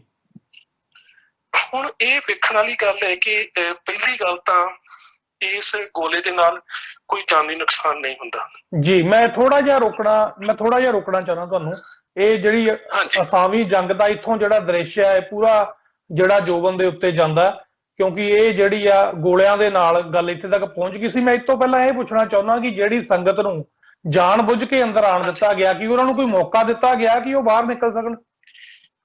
ਵੀਰ ਜੀ ਵੇਖੋ, ਸਰਕਾਰੀ ਜਿਹੜੀਆਂ ਰਿਪੋਰਟਾਂ ਨੇ ਇਹ ਕਹਿੰਦੀਆਂ ਨੇ ਕਿ ਜਲਿਆਂਵਾਲੇ ਬਾਗ ਦੇ ਪਾਸਿਓਂ ਅਨਾਉਂਸਮੈਂਟਸ ਕਰਵਾਈਆਂ ਗਈਆਂ ਕਿ ਸੰਗਤ ਬਾਹਰ ਆ ਜਾਵੇ ਤੇ ਕਰਫਿਊ ਦੇ ਵਿੱਚ ਸ਼ਾਮ ਨੂੰ ਢਿੱਲ ਦਿੱਤੀ ਗਈ, ਪਰ ਜਿਹੜੀ ਅੰਦਰੋਂ ਸੰਗਤ ਗ੍ਰਿਫਤਾਰ ਕੀਤੀ ਗਈ ਜਾਂ ਜਿਨ੍ਹਾਂ ਦੀਆਂ ਇੰਟਰਵਿਊ ਜਾਂ ਮੁਲਾਕਾਤਾਂ ਮਿਲਦੀਆਂ ਨੇ ਉਹ ਕਹਿੰਦੇ ਨੇ ਕਿ ਇਸ ਤਰ੍ਹਾਂ ਦੀ ਕੋਈ ਵੀ ਅਨਾਉਂਸਮੈਂਟ ਜੇ ਕੀਤੀ ਵੀ ਹੋਵੇ ਤੇ ਗੋਲੀਆਂ ਦੇ ਸ਼ੋਰ 'ਚ ਸੁਣਾਈ ਨਹੀਂ ਦਿੱਤੀ। ਕੋਈ ਸਰਕਾਰੀ ਦਸਤਾਵੇਜ਼ ਤੋਂ ਇਲਾਵਾ ਕੋਈ ਹੋਰ ਗਵਾਹ ਆਇਆ ਹੋਏ ਕਿ ਜਿਹਨੇ ਸੁਣੀ ਹੋਵੇ ਵੀ ਇਹ ਜਿਹੜੀ ਮਿਲਟਰੀ ਆ ਸੱਚ ਬੋਲ ਰਹੀ ਹੈ ਕਿ ਅਸੀਂ ਜਿਹੜੀ ਅਨਾਉਂਸਮੈਂਟ ਕਰਾਈ ਹੈ? ਨਹੀਂ ਵੀਰ ਜੀ, ਅਜੇ ਤੱਕ ਕਿਸੇ ਲਿਖਤ ਦੇ ਵਿੱਚ ਸਾਨੂੰ ਇਸ ਦਾ ਜ਼ਿਕਰ ਨਹੀਂ ਮਿਲਿਆ ਕਿ ਕਿਸੇ ਸਰਵਾਈਵਰ ਨੇ ਇਹ ਗੱਲ ਕਹੀ ਹੋਵੇ ਕਿ ਅਨਾਉਂਸਮੈਂਟ ਸੁਣਨ ਤੋਂ ਬਾਅਦ ਮੈਂ ਬਾਹਰ ਆਇਆ। ਗ੍ਰਿਫਤਾਰ ਜਿਹੜੇ ਕੀਤੇ ਗਏ ਨੇ ਉਹ ਗੱਲ ਵੱਖਰੀ ਆ, ਪਰ ਅਨਾਉਂਸਮੈਂਟ ਜਿਹੜੀ ਹੈ ਉਹਦਾ ਕੋਈ ਅਸਰ ਨਹੀਂ ਹੋਇਆ। ਜੇ ਕੀਤੀ ਵੀ ਹੋਵੇ, ਮੰਨ ਲਓ, ਕਿਉਂਕਿ ਅੰਦਰਲੇ ਜਿਹੜੇ ਸਰਵਾਈਵਰ ਨੇ ਉਹਨਾਂ ਨੇ ਆਪਣੀਆਂ ਜਿਹੜੀਆਂ ਵੱਖ-ਵੱਖ ਮੀਡੀਆ ਨੂੰ ਇੰਟਰਵਿਊਜ਼ ਨੇ ਉਹਨਾਂ 'ਚ ਇਹ ਕਿਹਾ ਕਿ ਸਾਨੂੰ ਨਹੀਂ ਪਤਾ ਕੀਤੀ ਹੋਵੇ। ਜੀ ਸੋ ਆਪਾਂ ਫਿਰ 4 ਜੂਨ ਤੇ ਚੱਲਦੇ ਜਾ। ਹਾਂਜੀ, ਹੁਣ 4 ਜੂਨ ਨੂੰ ਵੇਖੋ, ਪਹਿਲਾਂ ਤਾਂ ਸਿੰਪਲ ਜਿਹੜੀਆਂ ਰਾਈਫਲਸ ਦੀ ਜਾਂ ਲਾਈਟ ਮਸ਼ੀਨ ਗਨਸ ਦੀ ਫਾਇਰਿੰਗ ਹੋਣੀ, ਜੀ ਤੇ ਉਹਦੇ ਤੋਂ ਬਾਅਦ ਅਕਾਲ ਤਖਤ ਸਾਹਿਬ ਦੇ ਉੱਪਰ ਇੱਕਦਮ ਜਿਹੜਾ ਇੰਨਾ ਵੱਡਾ ਅਟੈਕ ਹੋਣਾ, ਤੇ 4 ਜੂਨ ਨੂੰ ਦਿਨੇ ਫਿਰ ਬੰਬ ਨਾ ਚੱਲਣੇ।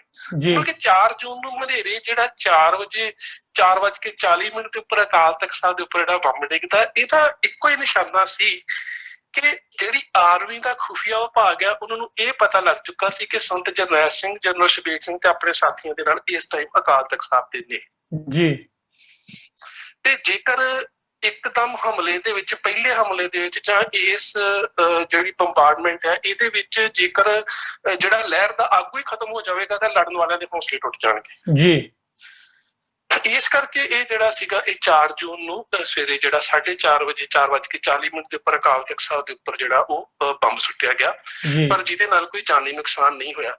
ਪਰ ਇਹਦੇ ਨਾਲ ਇਹ ਹੋਇਆ ਕਿ ਜਨਰਲ ਸ਼ਬੀਰ ਸਿੰਘ ਹੋਣਾ ਨੂੰ ਜਦੋਂ ਇਹ ਪਤਾ ਲੱਗਾ ਕਿ ਮੁੱਖ ਨਿਸ਼ਾਨਾ ਅਕਾਲ ਤਖਤ ਸਾਹਿਬ ਤੇ ਇਸਦੇ ਕੇਂਦਰ ਨੂੰ ਜਿਹੜਾ ਮੂਵਮੈਂਟ ਦਾ ਕੇਂਦਰ ਹੈ, ਮਤਲਬ ਕਿ ਹਕੂਮਤ ਦੇ ਵੱਲੋਂ ਮੰਨਿਆ ਗਿਆ ਸ੍ਰੀ ਅਕਾਲ ਤਖਤ ਸਾਹਿਬ, ਜੀ ਫਿਰ ਤੁਸੀਂ ਵੇਖੋ ਕਿ 4 ਜੂਨ ਨੂੰ ਕੁਝ ਨਵੀਆਂ ਮੋਰਚਾਬੰਦੀਆਂ ਵੀ ਕੀਤੀਆਂ ਜਾਂਦੀਆਂ ਨੇ। ਇਹਦਾ ਸਰੋਤਾਂ 'ਚ ਸਾਨੂੰ ਜ਼ਿਕਰ ਮਿਲਦਾ ਹੈ ਕਿ ਉਹਦੇ ਵਿੱਚ ਉਹਨਾਂ ਨੇ ਇਹ ਵੇਖ ਲਿਆ ਕਿ ਹੁਣ ਸਾਨੂੰ ਮੋਰਚਾਬੰਦੀ ਇੰਨੇ ਕਾਰਗਰ ਤਰੀਕੇ ਨਾਲ ਕਰਨੀ ਪਵੇਗੀ ਕਿ ਅਸੀਂ ਹਕੂਮਤ ਦੀਆਂ ਫੌਜਾਂ ਨੂੰ ਹਰ ਹਾਲਤ ਜਿੰਨਾ ਵੀ ਵੱਧ ਤੋਂ ਵੱਧ ਸਮੇਂ ਤੱਕ ਰੋਕ ਸਕੀਏ, ਅਸੀਂ ਅਕਾਲ ਤਖਤ ਸਾਹਿਬ ਤੱਕ ਨਹੀਂ ਆਉਣ ਦੇਣਾ। ਜੀ ਉਹ ਫਿਰ ਜਿਹੜੀ ਮੋਰਚਾਬੰਦੀ ਕੀਤੀ, ਉਹ ਤੁਸੀਂ ਸਾਰਿਆਂ ਨੇ ਮੇਰੇ ਖਿਆਲ ਦੇ ਨਾਲ ਕੋਈ ਐਸੀ ਕਿਤਾਬ ਨਹੀਂ ਰਹੀ ਜਿਹਦੇ ਵਿੱਚ ਫੌਜ ਦੇ ਜਿਹੜੇ ਆਫੀਸਰ ਸੀ, ਜਿੱਥੇ ਉਹਨਾਂ ਨੂੰ ਵੀ ਇਸਰਾਰ ਖਾਨ ਵਰਗਿਆਂ ਨੂੰ ਮੰਨਣਾ ਪਿਆ ਕਿ ਸੱਚਮੁੱਚ ਜਿਸ ਤਰ੍ਹਾਂ ਦੀ ਮੋਰਚਾਬੰਦੀ ਜਨਰਲ ਸ਼ਬੀਰ ਸਿੰਘ ਹੋਣਾ ਨੇ ਕੀਤੀ, ਔਰ ਜਿਸ ਤਰ੍ਹਾਂ ਦੇ ਨਾਲ ਬੜੀ ਥੋੜੇ ਹਥਿਆਰਾਂ ਦੇ ਨਾਲ ਤੇ ਬੜੀ ਥੋੜੀ ਗਿਣਤੀ ਦੇ ਵਿੱਚ ਉਹਨਾਂ ਨੇ ਜੰਗ ਲੜੀ,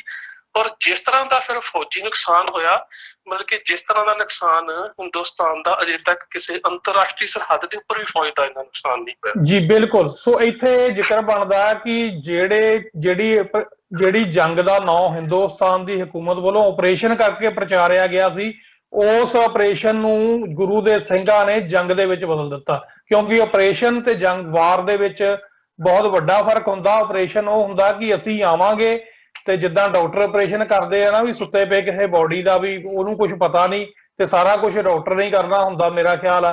ਤੇ ਮੈਨੂੰ ਕਰੈਕਟ ਕਰ ਦਿਓ ਡਾਕਟਰ ਸਾਹਿਬ ਜੇ ਮੈਂ ਗਲਤ ਹੋਵਾਂ। ਤੇ ਉਹ ਜਿਹੜਾ ਆਪਰੇਸ਼ਨ ਕਰਨ ਆਏ ਸੀ, ਉਹਨੂੰ ਵਾਰ ਦਾ ਰੂਪ ਆ ਜਿਹੜਾ ਉਹ ਸਿੰਘਾਂ ਨੇ ਫਿਰ ਦਿੱਤਾ ਜਦੋਂ ਉਹਨਾਂ ਨੂੰ ਮੂੰਹ ਤੋੜਨਾ ਜਿਹੜਾ ਜਵਾਬ ਦਿੱਤਾ। ਸੋ ਅੱਗੇ ਵਧਣ ਤੋਂ ਪਹਿਲਾਂ ਮੈਂ ਚਾਹਨਾ ਕਿ ਸਿਰਫ ਥੋੜਾ ਜਿਹਾ ਪਤਾ ਲੱਗ ਜਾਏ, ਕਈ ਵਾਰੀ ਸਾਡੀ ਯੰਗਸਟਰ ਜਨਰੇਸ਼ਨ ਆ ਜਿਹੜੀ ਉਹ ਬਹੁਤ ਸੁਣਦੀ ਆ ਅੱਜ ਕੱਲ ਇਹਨਾਂ ਪ੍ਰੋਗਰਾਮਾਂ ਨੂੰ, ਜਿਹੜੀ ਬਾਹਰ ਆ ਚੁੱਕੀ ਆ। ਸੋ ਜੇ ਜਨਰਲ ਸਵੇਗ ਸਿੰਘ ਹੋਣਾ ਦੀ ਆਪਾਂ ਸ਼ਖਸੀਅਤ ਬਾਰੇ ਜਾਣਨਾ ਹੋਵੇ, ਮਿਲਟਰੀ ਚੋਂ ਇੱਕਦਮ ਇੱਧਰ ਨੂੰ ਉਹਨਾਂ ਦਾ ਜਿਹੜਾ ਮੋਲਡ ਹੋਣਾ, ਉਹਦੇ ਬਾਰੇ ਥੋੜਾ ਜਿਹਾ ਇੱਕ ਟੱਚਿੰਗ ਜਿਹੜਾ ਪੁਆਇੰਟ ਆ ਜ਼ਰੂਰ ਅਸੀਂ ਚਾਹੁੰਦੇ ਹਾਂ ਕਿ ਤੁਸੀਂ ਸਾਂਝਾ ਕਰੋ ਕਿ ਭਾਰਤੀ ਫੌਜ ਦੀ ਅਗਵਾਈ ਕਰਦੇ ਪਹਿਲੀ ਗੱਲ ਤੇ ਜਨਰਲ ਸ਼ਬੀਰ ਸਿੰਘ ਹੋਣਾ ਦਾ ਪਰਿਵਾਰਕ ਪਿਛੋਕੜ। ਜੀ ਮੈਂ ਤੁਹਾਨੂੰ ਥੋੜਾ ਜਿਹਾ ਪਿੱਛੇ ਲੈ ਕੇ ਜਾਣਾ। ਬਾਬਾ ਹਰਦਿਆਲ ਜੀ ਹੋਏ ਨੇ, ਜਿਨ੍ਹਾਂ ਨੇ ਕਲਗੀਧਰ ਪਾਤਸ਼ਾਹ ਗੁਰੂ ਗੋਬਿੰਦ ਸਿੰਘ ਮਹਾਰਾਜ ਦੇ ਕੋਲ ਅੰਮ੍ਰਿਤ ਛਕਿਆ, ਔਰ ਉਹਨਾਂ ਦਾ ਨਾਂ ਹਰਦਿਆਲ ਸਿੰਘ ਸੀ। ਉਹਨਾਂ ਦੇ ਬੇਟੇ ਕੋ ਹਰਾ ਸਿੰਘ ਸੀ। ਉਸ ਤੋਂ ਬਾਅਦ ਉਹਨਾਂ ਦਾ ਜਿਹੜਾ ਪੁੱਤਰ ਮਹਿਤਾਬ ਸਿੰਘ ਮੀਰਾਂਕੋਟ ਸੀ, ਜਿਨ੍ਹਾਂ ਮੱਸਾ ਰੰਗੜ ਦਾ ਸਿਰ ਵੱਢਿਆ। ਜੀ ਮਹਿਤਾਬ ਸਿੰਘ ਮੀਰਾਂਕੋਟ ਦਾ ਬੇਟਾ ਰਾਏ ਸਿੰਘ ਸੀ। ਰਾਏ ਸਿੰਘ ਦਾ ਬੇਟਾ ਰਤਨ ਸਿੰਘ ਭੰਗੂ ਸੀ। ਰਤਨ ਸਿੰਘ ਭੰਗੂ ਦੇ ਅੱਗੋਂ ਫਿਰ 2 ਬੇਟੇ ਸੀ, ਸਰਮੁਖ ਸਿੰਘ ਤੇ ਗੁਰਮੁਖ ਸਿੰਘ। ਸਰਮੁਖ ਸਿੰਘ ਦੇ ਪਰਿਵਾਰ ਦੇ ਵਿੱਚੋਂ ਤੇ ਗੁਰਮੁਖ ਸਿੰਘ ਚੋਂ ਇੱਕ ਪਰਿਵਾਰ ਜਿਹੜਾ ਸੀ ਸਰਹੰਦ ਦੇ ਕੋਲ ਚਲਾ ਗਿਆ, ਤੇ ਇੱਕ ਉਹਨਾਂ ਦੇ ਪਰਿਵਾਰ ਚੋਂ ਜਿਹੜੇ ਨੰਦ ਸਿੰਘ ਸੀ ਉਹ ਖਿਆਲੇ ਪਿੰਡ ਅੰਮ੍ਰਿਤਸਰ ਆ ਗਏ। ਤੇ ਸਰਦਾਰ ਨੰਦ ਸਿੰਘ ਹੋਣੀ, ਜਿਨ੍ਹਾਂ ਦੇ ਨਾਮ ਦੇ ਉੱਪਰ ਖਿਆਲਾ ਨੰਦ ਸਿੰਘ ਵਾਲਾ ਹੈ, ਉਹਨਾਂ ਦਾ ਪੁੱਤਰਾ ਸੀ ਇਹ ਜਨਰਲ ਸ਼ਬੀਰ ਸਿੰਘ। ਜੀ ਸੋ ਮੇਰਾ ਕਹਿਣ ਤੋਂ ਭਾਵ ਹੈ ਕਿ ਮਹਿਤਾਬ ਸਿੰਘ ਮੀਰਾਂਕੋਟ ਦੇ ਖਾਨਦਾਨ ਦੇ ਵਿੱਚੋਂ ਨੇ, ਜਿਨ੍ਹਾਂ ਨੇ ਮੱਸਾ ਰੰਗੜ ਦਾ ਸਿਰ ਵੱਢਿਆ। ਜੀ ਬਿਲਕੁਲ। ਸੋ ਤੇ ਜੀ ਮੈਂ ਮਿਲਟਰੀ ਦੇ ਹਵਾਲੇ ਨਾਲ ਥੋੜਾ ਜਿਹਾ ਪੁੱਛਣਾ ਚਾਹੁੰਦਾ ਕਿ ਉਹਨਾਂ ਦਾ ਮਿਲਟਰੀ ਦੇ ਵਿੱਚ ਕਿ ਇਹਨਾਂ ਨੇ ਜਿਹੜੇ ਸੀਗੇ ਇਹ ਜਦੋਂ ਆਰਮੀ ਦੇ ਵਿੱਚ ਭਰਤੀ ਹੋਏ ਨੇ, ਇਹ ਬਤੌਰ ਲੈਫਟੀਨੈਂਟ ਜਿਹੜੇ ਨੇ ਉਹ ਗਏ ਨੇ, NDA ਦੇ ਵਿੱਚ ਸਿਲੈਕਟ ਹੋਏ ਨੇ, ਖਾਲਸਾ ਕਾਲਜ ਦੇ ਵਿੱਚੋਂ ਐਥਲੀਟ ਸੀਗੇ। ਜੀ ਤੇ ਇਹਨਾਂ ਨੇ ਖਾਸ ਕਰਕੇ ਜਿਹੜੀ ਬੰਗਲਾਦੇਸ਼ ਦੀ ਜਿਹੜੀ ਜੰਗ ਹੈ, ਜਿਸ ਦੇ ਵਿੱਚ ਕਹਿ ਸਕਦੇ ਹੋ ਕਿ ਦੁਨੀਆ ਦਾ ਇੱਕ ਬਹੁਤ ਵੱਡਾ ਆਤਮ ਸਮਰਪਣ ਹੈ ਕਿ ਜਗਜੀਤ ਸਿੰਘ ਅਰੋੜਾ ਦੇ ਸਾਹਮਣੇ 91,000 ਪਾਕਿਸਤਾਨੀ ਫੌਜ ਨੇ ਆਤਮ ਸਮਰਪਣ ਕੀਤਾ ਸੀ। ਜੀ ਉਸ ਜਿਹੜੀ ਫੌਜ ਨੂੰ ਆਤਮ ਸਮਰਪਣ ਤੋਂ ਪਹਿਲਾਂ ਜਿਹੜਾ ਮਜਬੂਰ ਕਰ ਦਿੱਤਾ ਗਿਆ ਗੁਰਿੱਲਾ ਕਾਰਵਾਈਆਂ ਕਰਕੇ, ਉਸ ਸਾਰੀ ਜਿਹੜੀ ਕਮਾਂਡ ਆ ਉਹ ਮੁਕਤੀ ਬਾਨੀ ਫੌਜ ਦੀ ਜਨਰਲ ਸ਼ਬੀਕ ਸਿੰਘ ਦੇ ਹੇਠ ਜਿਹੜੀ ਸੀ ਉਹ ਕੀਤੀ ਗਈ ਸੀ ਤੇ ਉਸ ਵੇਲੇ ਇਹਨਾਂ ਨੇ ਆਪਣਾ ਨਾਮ ਐਸ ਬੇਗ ਰੱਖਿਆ ਸੀ, ਮੁਸਲਮਾਨਾਂ ਵਾਲਾ ਨਾਮ ਜੀ। ਤੇ ਬਹੁਤ ਲੰਬਾ ਸਮਾਂ ਰਹਿ ਕੇ ਕੁਝ ਸਰੋਤਾ ਵੀ ਲਿਖਦੇ ਨੇ ਕਿ ਇਹ ਬਿਲਕੁਲ ਮੁਸਲਮਾਨਾਂ ਦੇ ਭੇਸ ਦੇ ਵਿੱਚ ਉੱਥੇ ਰਹੇ ਔਰ ਲੰਬਾ ਸਮਾਂ ਇਹਨਾਂ ਨੇ ਉੱਥੇ ਮੁਕਤੀ ਬਾਨੀ ਫੌਜ ਨੂੰ ਤਿਆਰ ਕੀਤਾ। ਦੂਸਰੀ ਗੱਲ ਇੱਕ ਹੋਰ ਦੱਸ ਦੇਵਾਂ ਕਿ ਜਿਹੜਾ ਜਨਰਲ ਕੁਲਦੀਪ ਬਰਾੜ ਹੈ ਜੀ, ਕੁਲਦੀਪ ਬਰਾੜ ਜਿਸ ਵੇਲੇ ਇੰਡੀਅਨ ਮਿਲਟਰੀ ਅਕੈਡਮੀ ਦੇ ਵਿੱਚ ਟ੍ਰੇਨਿੰਗ ਲੈ ਰਿਹਾ ਸੀ ਤੇ ਉਹਦੇ ਉਸਤਾਦ ਵੀ ਜਨਰਲ ਸ਼ਬੀਕ ਸਿੰਘ ਸੀ ਜੀ। ਤੇ ਜਿਸ ਵੇਲੇ ਬੰਗਲਾਦੇਸ਼ ਦੇ ਵਿੱਚ ਜਗਜੀਤ ਸਿੰਘ ਅਰੋੜਾ ਦੀ ਕਮਾਂਡ ਹੇਠ ਲੜ ਰਹੇ ਸੀ, ਉਸ ਵੇਲੇ ਵੀ ਉਹ ਬ੍ਰਿਗੇਡੀਅਰ ਉੱਥੇ ਸੀਗਾ ਕੁਲਦੀਪ ਬਰਾੜ। ਬਲਕਿ ਕੁਲਦੀਪ ਬਰਾੜ 2 ਵਾਰੀ ਜਨਰਲ ਸ਼ਬੀਕ ਸਿੰਘ ਨੂੰ ਪਹਿਲਾਂ ਵੀ ਮਿਲ ਚੁੱਕਿਆ ਸੀ ਜੀ ਤੇ ਤੀਜੀ ਵਾਰੀ ਉਹਦਾ ਸਾਹਮਣਾ ਜਿਹੜਾ ਸੀ ਉਹ ਮੈਦਾਨੀ ਜੰਗ ਦੇ ਵਿੱਚ ਹੋਇਆ, ਕਹਿਣ ਤੋਂ ਭਾਵ ਕਿ ਫੌਜਾਂ ਦੇ ਜਰਨੈਲਾਂ ਦੇ ਵਿੱਚ। ਜੀ ਜੀ ਬਿਲਕੁਲ। ਜਨਰਲ ਜੀ ਇੱਕ ਗੱਲ ਸਾਂਝੀ ਕਰ ਦੇਵਾਂ ਕਿ ਜਨਰਲ ਸ਼ਬੀਕ ਸਿੰਘ ਜਿਹੜੇ ਸੀਗੇ ਉਹਨਾਂ ਨੇ ਇੰਨੀ ਵੱਡੀ ਇਸ ਦੇਸ਼ ਦੀ ਸੇਵਾ ਕੀਤੀ ਜਦੋਂ ਅਸੀਂ ਬੰਗਲਾਦੇਸ਼ ਦੀ ਘਟਨਾਕ੍ਰਮ ਦੀ ਗੱਲ ਕਰਦੇ ਜੀ, ਤੇ ਪਰ ਉਹਨਾਂ ਦਾ ਜਿਹੜਾ ਕਹਿ ਸਕਦੇ ਹੋ ਨਾ ਕਿ ਉਹ ਰਾਜਨੀਤਿਕ ਨੇਤਾਵਾਂ ਦੇ ਅੱਗੇ ਕਿਸੇ ਵੀ ਤਰ੍ਹਾਂ ਦੇ ਨਾਲ ਝੁਕਦੇ ਨਹੀਂ ਸੀ ਜੀ। ਮਤਲਬ ਕਿ ਜਿਸ ਤਰ੍ਹਾਂ ਦੇ ਨਾਲ ਅੱਜ ਪੁਲਿਸ ਫੋਰਸਿਸ ਜਿਹੜੀਆਂ ਨੇ ਉਹ ਰਾਜਨੀਤਿਕ ਨੇਤਾਵਾਂ ਦੇ ਅੱਗੇ ਝੁਕਦੀਆਂ ਨੇ, ਉਹ ਇੱਕ ਇਮਾਨਦਾਰ ਔਰ ਬੜਾ ਅਣਖੀਲਾ ਇਨਸਾਨ ਸੀ, ਉਹ ਝੁਕਦਾ ਨਹੀਂ ਸੀ। ਉਸੇ ਦਾ ਖਮਿਆਜਾ ਉਹਨਾਂ ਨੂੰ ਇਹ ਭੁਗਤਣਾ ਪਿਆ ਕਿ ਉਹਨਾਂ ਦੇ ਉੱਪਰ 2 ਦੋਸ਼ ਲਾਏ ਗਏ ਜਿਹੜੇ ਬੜੇ ਨਿਗੂਣੇ ਨੇ ਜੀ। ਉਹਨਾਂ ਦੀ ਰਿਟਾਇਰਮੈਂਟ ਤੋਂ ਇੱਕ ਦਿਨ ਪਹਿਲਾਂ ਉਹਨਾਂ ਦੇ ਉੱਪਰ ਦੋਸ਼ ਲਾਇਆ ਜਾਂਦਾ ਕਿ ਇਹਨਾਂ ਇੱਕ ਜੂਨੀਅਰ ਆਫੀਸਰ ਦੇ ਕੋਲੋਂ ਇੱਕ ਚਾਂਦੀ ਦੀ ਪਲੇਟ ਤੋਹਫੇ ਚ ਲਈ ਹੈ ਜੀ। ਇੱਕ ਦੋਸ਼ ਲਾਇਆ ਜਾਂਦਾ ਕਿ ਇਹਨਾਂ ਨੇ ਆਰਮੀ ਦਾ ਡਿਸਪੋਜ਼ਲ ਦਾ ਟਰੱਕ ਘੱਟ ਰੇਟ ਦੇ ਵਿੱਚ ਖਰੀਦਿਆ। ਬਸ ਆਹ ਦੋਸ਼ ਲਾ ਕੇ ਉਹਨਾਂ ਦਾ ਕੋਰਟ ਮਾਰਸ਼ਲ ਕਰ ਦਿੱਤਾ ਜਾਂਦਾ ਹੈ। ਕਹਿਣ ਦਾ ਭਾਵ ਕਿ ਬਤੌਰ ਸਿੱਖ ਇੱਕ ਫੌਜੀ ਜਰਨੈਲ ਨੂੰ ਬੇਇੱਜ਼ਤ ਕਰਕੇ ਕੱਢਿਆ ਜਾਂਦਾ ਜੀ ਜੀ। ਸੋ ਇਹ ਸਿਲਾ ਜਿਹੜਾ ਦਿੱਤਾ ਜਾਂਦਾ ਉਹਨਾਂ ਦੀਆਂ ਸੇਵਾਵਾਂ ਦਾ ਜੀ। ਤੇ ਫਿਰ ਜਦੋਂ ਉਹਨਾਂ ਦੀ ਲਾਸਟ ਇੰਟਰਵਿਊ 2 ਜੂਨ ਨੂੰ ਸੁਭਾਸ਼ ਕਰਪੇਕਰ ਲੈਂਦਾ ਜੀ, ਤੇ ਸੁਭਾਸ਼ ਕਰਪੇਕਰ ਜਨਰਲ ਸ਼ਬੀਕ ਸਿੰਘ ਨੂੰ ਸਵਾਲ ਕਰਦਾ ਹੈ ਕਿ ਤੁਸੀਂ ਫੌਜ ਨੂੰ ਛੱਡ ਕੇ ਸਿੱਖ ਸਿਆਸਤ ਦੇ ਵਿੱਚ ਕਿਉਂ ਆਏ ਜੀ। ਤੇ ਜਨਰਲ ਸ਼ਬੀਕ ਸਿੰਘ ਦਾ ਜਵਾਬ ਹੈ ਕਿ ਜੇਕਰ ਜਨਰਲ ਸਪੈਰੋ ਫੌਜ ਨੂੰ ਛੱਡ ਕੇ ਕਾਂਗਰਸ ਦੇ ਵਿੱਚ ਆ ਸਕਦਾ, ਕੀ ਗੱਲ ਮੈਂ ਸਿੱਖ ਸਿਆਸਤ ਦੇ ਵਿੱਚ ਨਹੀਂ ਆ ਸਕਦਾ ਜੀ ਜੀ। ਬਹੁਤ ਖੂਬ। ਉਸ ਤੋਂ ਬਾਅਦ ਦੂਜਾ ਸਵਾਲ ਕਰਦਾ ਹੈ ਕਿ ਤੁਸੀਂ ਕੀ ਕਰੋਗੇ ਜੀ। ਤੇ ਜਨਰਲ ਸ਼ਬੀਕ ਸਿੰਘ ਕਹਿੰਦੇ ਨੇ ਕਿ ਪਹਿਲਾਂ ਮੈਂ ਦੇਸ਼ ਦੇ ਵਾਸਤੇ, ਇਸ ਦੇਸ਼ ਦੀ ਅਜ਼ਮਤ ਦੇ ਵਾਸਤੇ ਆਪਣਾ ਆਪਾ ਸਮਰਪਿਤ ਕੀਤਾ, ਪਰ ਹੁਣ ਮੈਂ ਕੌਮ ਦੇ ਵਾਸਤੇ ਆਪਣਾ ਆਪਾ ਨਿਸ਼ਾਵਰ ਕਰਾਂ ਜੀ। ਕੀ ਬਾਤ। ਇਹ 2 ਸਵਾਲਾਂ ਦੇ ਜਵਾਬ ਸੀ ਜਿਹੜੇ ਸੁਭਾਸ਼ ਕਰਪੇਕਰ ਨੂੰ ਜਨਰਲ ਸ਼ਬੀਕ ਸਿੰਘ ਨੇ ਦਿੱਤੇ ਜੀ ਜੀ। ਉਸ ਤੋਂ ਬਾਅਦ ਇਹ ਜਿਹੜੀ ਜੰਗ ਹੈ ਇਹਨੂੰ ਅਸੀਂ ਇੱਕ ਅਨਬੈਲੈਂਸਡ ਵਾਰ ਕਹਾਂਗੇ। ਅਨਬੈਲੈਂਸਡ ਵਾਰ ਇਸ ਤਰ੍ਹਾਂ ਕਿ ਟੈਂਕੀ ਦੇ ਉੱਪਰੋਂ ਸਿੱਖ ਜੇ ਮੁਕਾਬਲਾ ਕਰਦੇ ਨੇ ਜੀ, ਤਾਂ ਉਹਨੂੰ ਇੱਕ ਕੋਠੇ ਦੀ ਛੱਤ ਦੇ ਕੋਲ 3.6 ਹਾਲੈਂਡ ਦੀ ਬਣੀ ਹੌਬਿਟਜ਼ਰ ਜਿਹੜੀ ਤੋਪ ਹੈ ਉਹਦੇ ਨਾਲ ਟੈਂਕੀ ਨੂੰ ਉਡਾ ਦਿੱਤਾ ਜਾਂਦਾ ਹੈ ਜੀ। ਕਿਉਂਕਿ ਜਿੰਨਾ ਚਿਰ ਉਸ ਟੈਂਕੀ ਨੂੰ ਨਹੀਂ ਉਡਾਇਆ ਜਾਂਦਾ ਉਹਨਾਂ ਚਿਰ ਜਿਹੜੀ 26 ਮਦਰਾਸ ਹੈ ਉਹ ਅੰਦਰ ਦਾਖਲ ਨਹੀਂ ਹੋ ਸਕਦੀ ਜੀ। ਔਰ ਉਸ ਟੈਂਕੀ ਦਾ ਮੋਰਚਾ ਜਿਹੜਾ ਉਹ ਕੌਣ ਸੰਭਾਲ ਰਿਹਾ? ਉਹ ਆਲ ਇੰਡੀਆ ਸਿੱਖ ਸਟੂਡੈਂਟ ਫੈਡਰੇਸ਼ਨ ਤੇ ਦਮਪੀਰ ਟਕਸਾਲ ਦੇ ਕੋਲ ਸੀ। ਉਹਨਾਂ ਦੇ ਵਿੱਚੋਂ ਇੱਕ ਸਿੰਘ ਜ਼ਖਮੀ ਹੋਏ ਸੀ ਜਿਨ੍ਹਾਂ ਦੇ ਬਾਰੇ ਮੈਨੂੰ ਪਤਾ ਤੇ ਲੱਗਾ, ਮੈਂ ਉਹਨਾਂ ਨੂੰ ਬਰਾੜ ਖੁਦ ਲਿਖਦਾ ਆਪਣੀ ਕਿਤਾਬ ਦੇ ਵਿੱਚ। ਜਿਸ ਲੰਗਰ ਵਾਲੇ ਪਾਸੇ ਅੰਦਰ ਦਾਖਲ ਹੋਣਾ ਸੀ ਉਹ ਇੰਨੀ ਲੇਟ ਹੋ ਗਈ, ਉਹਦੇ ਲੇਟ ਹੋਣ ਕਰਕੇ ਜਿਹੜਾ ਸੀ ਸਾਡੇ ਜਿਹੜੇ 10 ਗਾਰਡਸ ਦੇ ਜਵਾਨ ਸੀ ਉਹਨਾਂ ਦਾ ਜੀ ਕਲੀਅਰ ਹੋ ਜਾਂਦਾ ਕਿ ਉਹਦੇ ਲੇਟ ਹੋਣ ਦਾ ਕਾਰਨ ਸੀ ਕਿ ਉਸ ਥਾਂ ਤੇ ਉਹਨਾਂ ਨੂੰ ਸਿੱਖਾਂ ਨੇ ਇੰਨਾ ਮੁਕਾਬਲਾ ਦਿੱਤਾ ਕਿ ਉਹਨਾਂ ਨੂੰ ਰੋਕੀ ਰੱਖਿਆ ਜੀ। ਉਸ ਤੋਂ ਬਾਅਦ ਜਿਹੜੇ ਟੈਂਕ ਲਿਆਉਂਦੇ ਨੇ, ਬੇਸ਼ੱਕ ਕਿ ਪਹਿਲਾਂ ਟੈਂਕਾਂ ਦੇ ਬਾਰੇ ਇਹ ਗੱਲ ਕਹੀ ਗਈ ਕਿ ਟੈਂਕਾਂ ਤੋਂ ਪਹਿਲਾਂ ਆਰਮਰ ਪਰਸਨਲ ਕੈਰੀਅਰ ਲਿਆਂਦੀ ਗਈ APC ਜੀ, ਜਿਹਦੇ ਵਿੱਚ ਇੱਕ ਮੇਜਰ ਜ਼ਖਮੀ ਹੋ ਗਿਆ। ਤੇ ਬੇਸ਼ੱਕ ਕਿ ਇਹਨਾਂ ਵੱਲੋਂ ਕਿਹਾ ਜਾਂਦਾ ਹੈ ਕਿ ਉਸ ਦੇ ਉੱਪਰ ਇੱਕ RPG ਰਾਕਟ ਪ੍ਰੋਪੈਲਡ ਗ੍ਰਨੇਡ ਦਾ ਅਕਾਲ ਤਖਤ ਸਾਹਿਬ ਵਾਲੇ ਪਾਸੇ ਹਮਲਾ ਕੀਤਾ ਗਿਆ, ਪਰ ਜਿਹੜੀ ਸਿੱਖਾਂ ਦੀਆਂ ਜਿਹੜੀਆਂ ਇੰਟਰਵਿਊ ਲਈਆਂ ਗਈਆਂ ਨੇ ਉਹਨਾਂ ਦੇ ਮੁਤਾਬਕ ਭਾਈ ਮੋਹਰ ਸਿੰਘ ਦੇ ਪਰਿਵਾਰ ਦੇ ਵਿੱਚੋਂ ਉਹਨਾਂ ਦੀ ਬੇਟੀ ਨੇ ਜਿਹੜੀ ਸੀ ਉਹ ਆਪਣੇ ਆਪ ਨੂੰ ਬਰੂਦ ਲਾ ਕੇ ਛਾਲ ਮਾਰ ਦਿੱਤੀ ਜੀ। ਸਿੱਖ ਜਿਹੜੇ ਸਰੋਤ ਨੇ ਉਹਨਾਂ ਚ ਸਾਨੂੰ ਇਹ ਜ਼ਿਕਰ ਮਿਲਦਾ ਹੈ, ਪਰ ਜਿਹੜੀਆਂ ਆਰਮੀ ਦੀਆਂ ਕਿਤਾਬਾਂ ਨੇ ਉਹ ਕਹਿੰਦੇ ਨੇ ਕਿ RPG ਦਾ ਹਮਲਾ ਕੀਤਾ ਗਿਆ ਜੀ। ਪਰ ਉੱਥੇ ਇੱਕ ਗੱਲ ਵੇਖਣ ਵਾਲੀ ਹੈ ਕਿ ਜੇਕਰ RPG ਨਾਲ ਵੀ ਹਮਲਾ ਕੀਤਾ ਗਿਆ ਤਾਂ ਫਿਰ ਇਹਨਾਂ ਦੇ ਖੁਦ ਸਰਕਾਰੀ ਰਿਕਾਰਡਾਂ ਦੇ ਵਿੱਚ 2 RPG ਦਾ ਜ਼ਿਕਰ ਮਿਲਦਾ ਹੈ ਕਿ ਇੱਕ ਚੱਲਿਆ ਤੇ ਦੂਜਾ ਨਹੀਂ ਚੱਲਿਆ, ਜਾਂ ਦੋਵੇਂ ਵੀ ਚੱਲੇ, ਪਰ ਉੱਥੇ ਪ੍ਰਕਰਮਾਂ ਦੇ ਵਿੱਚ ਟੈਂਕਾਂ ਦੀ ਗਿਣਤੀ ਜ਼ਿਆਦਾ ਸੀ। ਜੀ ਜੀ। ਫਿਰ ਉੱਥੋਂ ਇਹ ਸਪਸ਼ਟ ਹੋ ਜਾਂਦਾ ਹੈ ਕਿ ਬੇਸ਼ੱਕ ਉਹ ਜਿਹੜੀ ਬੱਚੀ ਆ ਉਹਨੇ ਬਰੂਦ ਬਣ ਕੇ ਹੀ ਆਪਣੇ ਆਪ ਨੂੰ, ਜਾਂ ਉਹਨੇ ਆਪਣੀ ਸ਼ਹਾਦਤ ਦਿੱਤੀ ਹਰਿਮੰਦਰ ਸਾਹਿਬ ਦੀ ਪਵਿੱਤਰਤਾ ਬਚਾਉਣ ਦੇ ਵਾਸਤੇ। ਜੀ। ਦੂਸਰੀ ਗੱਲ ਇਹਨਾਂ ਵੱਲੋਂ ਕਿਹਾ ਜਾਂਦਾ ਕਿ ਅਸੀਂ ਟੈਂਕ ਇਸ ਕਰਕੇ ਲਿਆਂਦੇ ਕਿ ਕੋਈ ਟੈਂਕਾਂ ਦੀ ਜਿਹੜੀ ਰੋਸ਼ਨੀ ਆ ਉਹਦੇ ਉੱਪਰ ਜਿਹੜੀਆਂ ਸਰਚ ਲਾਈਟ ਹੁੰਦੀਆਂ ਨੇ ਵੀ ਉਹਨਾਂ ਦੇ ਨਾਲ ਜਿਹੜੇ ਅੰਦਰਲੇ ਖਾੜਕੂ ਨੇ ਉਹਨਾਂ ਦੀਆਂ ਅੱਖਾਂ ਚ ਆ ਜਾਣ। ਜੀ। ਪਰ ਉਹਨਾਂ ਦੇ ਜਿਹੜੇ ਸੀਗੇ ਜਿਹੜੇ ਬਲਬ ਸੀਗੇ, ਜਿਹੜੀ ਉਹਦੀ ਲਾਈਟ ਸੀਗੀ, ਉਹ 1 ਮਿੰਟ ਤੋਂ ਬਾਅਦ ਚੱਲ ਨਹੀਂ ਸੀ ਸਕਦੀ, ਉਹ ਸੜ ਜਾਂਦੀ ਸੀ। ਉਸ ਤੋਂ ਬਾਅਦ ਅਸੀਂ ਜਿਹੜਾ ਪੱਛਮੀ ਕਮਾਂਡ ਦਾ ਮੁਖੀ ਸੀ ਕੇਸ ਸੁੰਦਰ ਜੀ, ਉਹਦੇ ਕੋਲੋਂ ਇਜਾਜ਼ਤ ਲਈ ਕਿ ਹੁਣ ਦਰਬਾਰ ਸਾਹਿਬ ਦੇ ਉੱਪਰ ਜਿਹੜੇ ਅਸੀਂ ਟੈਂਕਾਂ ਦੀ ਵਰਤੋਂ ਕਰ ਸਕੀਏ। ਜੀ। ਪਰ ਫਿਰ ਅਸੀਂ ਕਹਿੰਦੇ ਕਿ ਸਕੁਐਸ਼ ਹੈਡ ਸ਼ੈਲ ਜਿਹੜੇ ਸੀਗੇ ਉਹ ਵਰਤੋਂ ਕੀਤੀ। ਸਕੁਐਸ਼ ਹੈਡ ਸ਼ੈਲ ਇਵੇਂ ਦਾ ਗੋਲਾ ਹੈ ਕਿ ਜਿਹੜਾ ਪਹਿਲਾਂ ਕਿਸੇ ਚੀਜ਼ ਨੂੰ ਟਕਰਾਉਂਦਾ ਹੈ, ਉਹਦੇ ਚ ਸ਼ੌਕ ਵੇਵ ਪੈਦਾ ਕਰਦਾ ਹੈ ਤੇ ਉਹਦੇ ਤੋਂ ਬਾਅਦ ਚੋਂ ਫਟਦਾ ਹੈ। ਜੀ।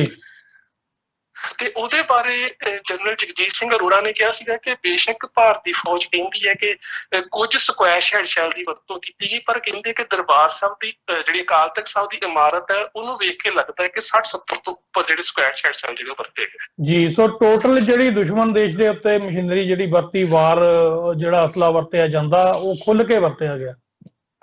ਹਾਂ ਬਿਲਕੁਲ ਵੀ ਜੀ। ਤੁਸੀਂ ਇਹ ਗੱਲ ਵੇਖੋ ਕਿ ਕੁਲਦੀਪ ਬਰਾੜ ਖੁਦ ਕਹਿੰਦਾ ਕਿ ਪਹਿਲਾਂ ਸੋਚਿਆ ਕਿ ਜਿਹੜੇ ਅਕਾਲ ਤਖਤ ਸਾਹਿਬ ਦੇ ਅੰਦਰ ਲੜ ਰਹੇ ਜੁਝਾਰੂ ਨੇ ਉਹਨਾਂ ਦੇ ਉੱਪਰ ਅਸੀਂ ਜਿਹੜੀ ਆ ਇੱਕ ਗੈਸ ਜਿਹੜੀ ਆ ਉਹ ਸੁੱਟੀਏ, ਜਿਹਨਾਂ ਨੂੰ ਸਟਨ ਗ੍ਰੇਨੇਡਸ ਕਿਹਾ ਜਾਂਦਾ, ਜਿਨ੍ਹਾਂ ਨਾਲ ਅੱਗ ਵੀ ਲੱਗਦੀ ਹੈ। ਪਰ ਕਹਿੰਦਾ ਕਿ ਉਹਦਾ ਸਾਨੂੰ ਇਹ ਖਤਰਾ ਸੀਗਾ ਕਿ ਹਵਾ ਦੇ ਕਰਕੇ ਉਹ ਅੱਗ ਸਾਡੇ ਵੱਲ ਵੀ ਆ ਸਕਦੀ ਸੀ। ਤੇ ਉਸ ਤੋਂ ਬਾਅਦ ਉਹ ਵਾਲੇ ਗੈਸ ਸ਼ੈਲ ਦੀ ਵਰਤੋਂ ਕੀਤੀ ਗਈ ਜਿਹੜੇ ਇੰਗਲੈਂਡ ਨੇ ਆਇਰਲੈਂਡ ਦੇ ਵਿੱਚ ਵਰਤੇ ਸੀ, ਕਿ ਉਹ ਇੱਕ ਕਿਵੇਂ ਦੀ ਗੈਸ ਸੀ ਜਿਹਦੇ ਚੜ੍ਹਨ ਦੇ ਨਾਲ ਬੰਦੇ ਦਾ ਸਿਰ ਭਾਰਾ ਹੋ ਜਾਂਦਾ ਤੇ ਸਿਰ ਚਕਰਾਉਣਾ ਸ਼ੁਰੂ ਹੋ ਜਾਂਦਾ ਜੀ। ਔਰ ਇਹ ਪਾਬੰਦੀਸ਼ੁਦਾ ਗੈਸ ਆ ਜਿਹੜੀ UN ਦੇ ਅਕੋਰਡਸ ਨੇ ਉਹਨਾਂ ਦੇ ਤਹਿਤ ਵੀ ਇਹ ਜਿਹੜੀ ਆ ਦੁਸ਼ਮਣ ਦੇਸ਼ ਦੇ ਉੱਤੇ ਫੌਜਾਂ 'ਚ ਵੀ ਨਹੀਂ ਜਿਹੜੀ ਆ ਵਰਤੀ ਜਾ ਸਕਦੀ। ਹਾਂ ਬਿਲਕੁਲ ਵਿੱਚ ਇੰਗਲੈਂਡ ਨੇ ਆਇਰਲੈਂਡ ਦੇ ਉੱਪਰ ਇਹਨੂੰ ਯੂਜ਼ ਕੀਤਾ ਸੀਗਾ SAS ਨੂੰ।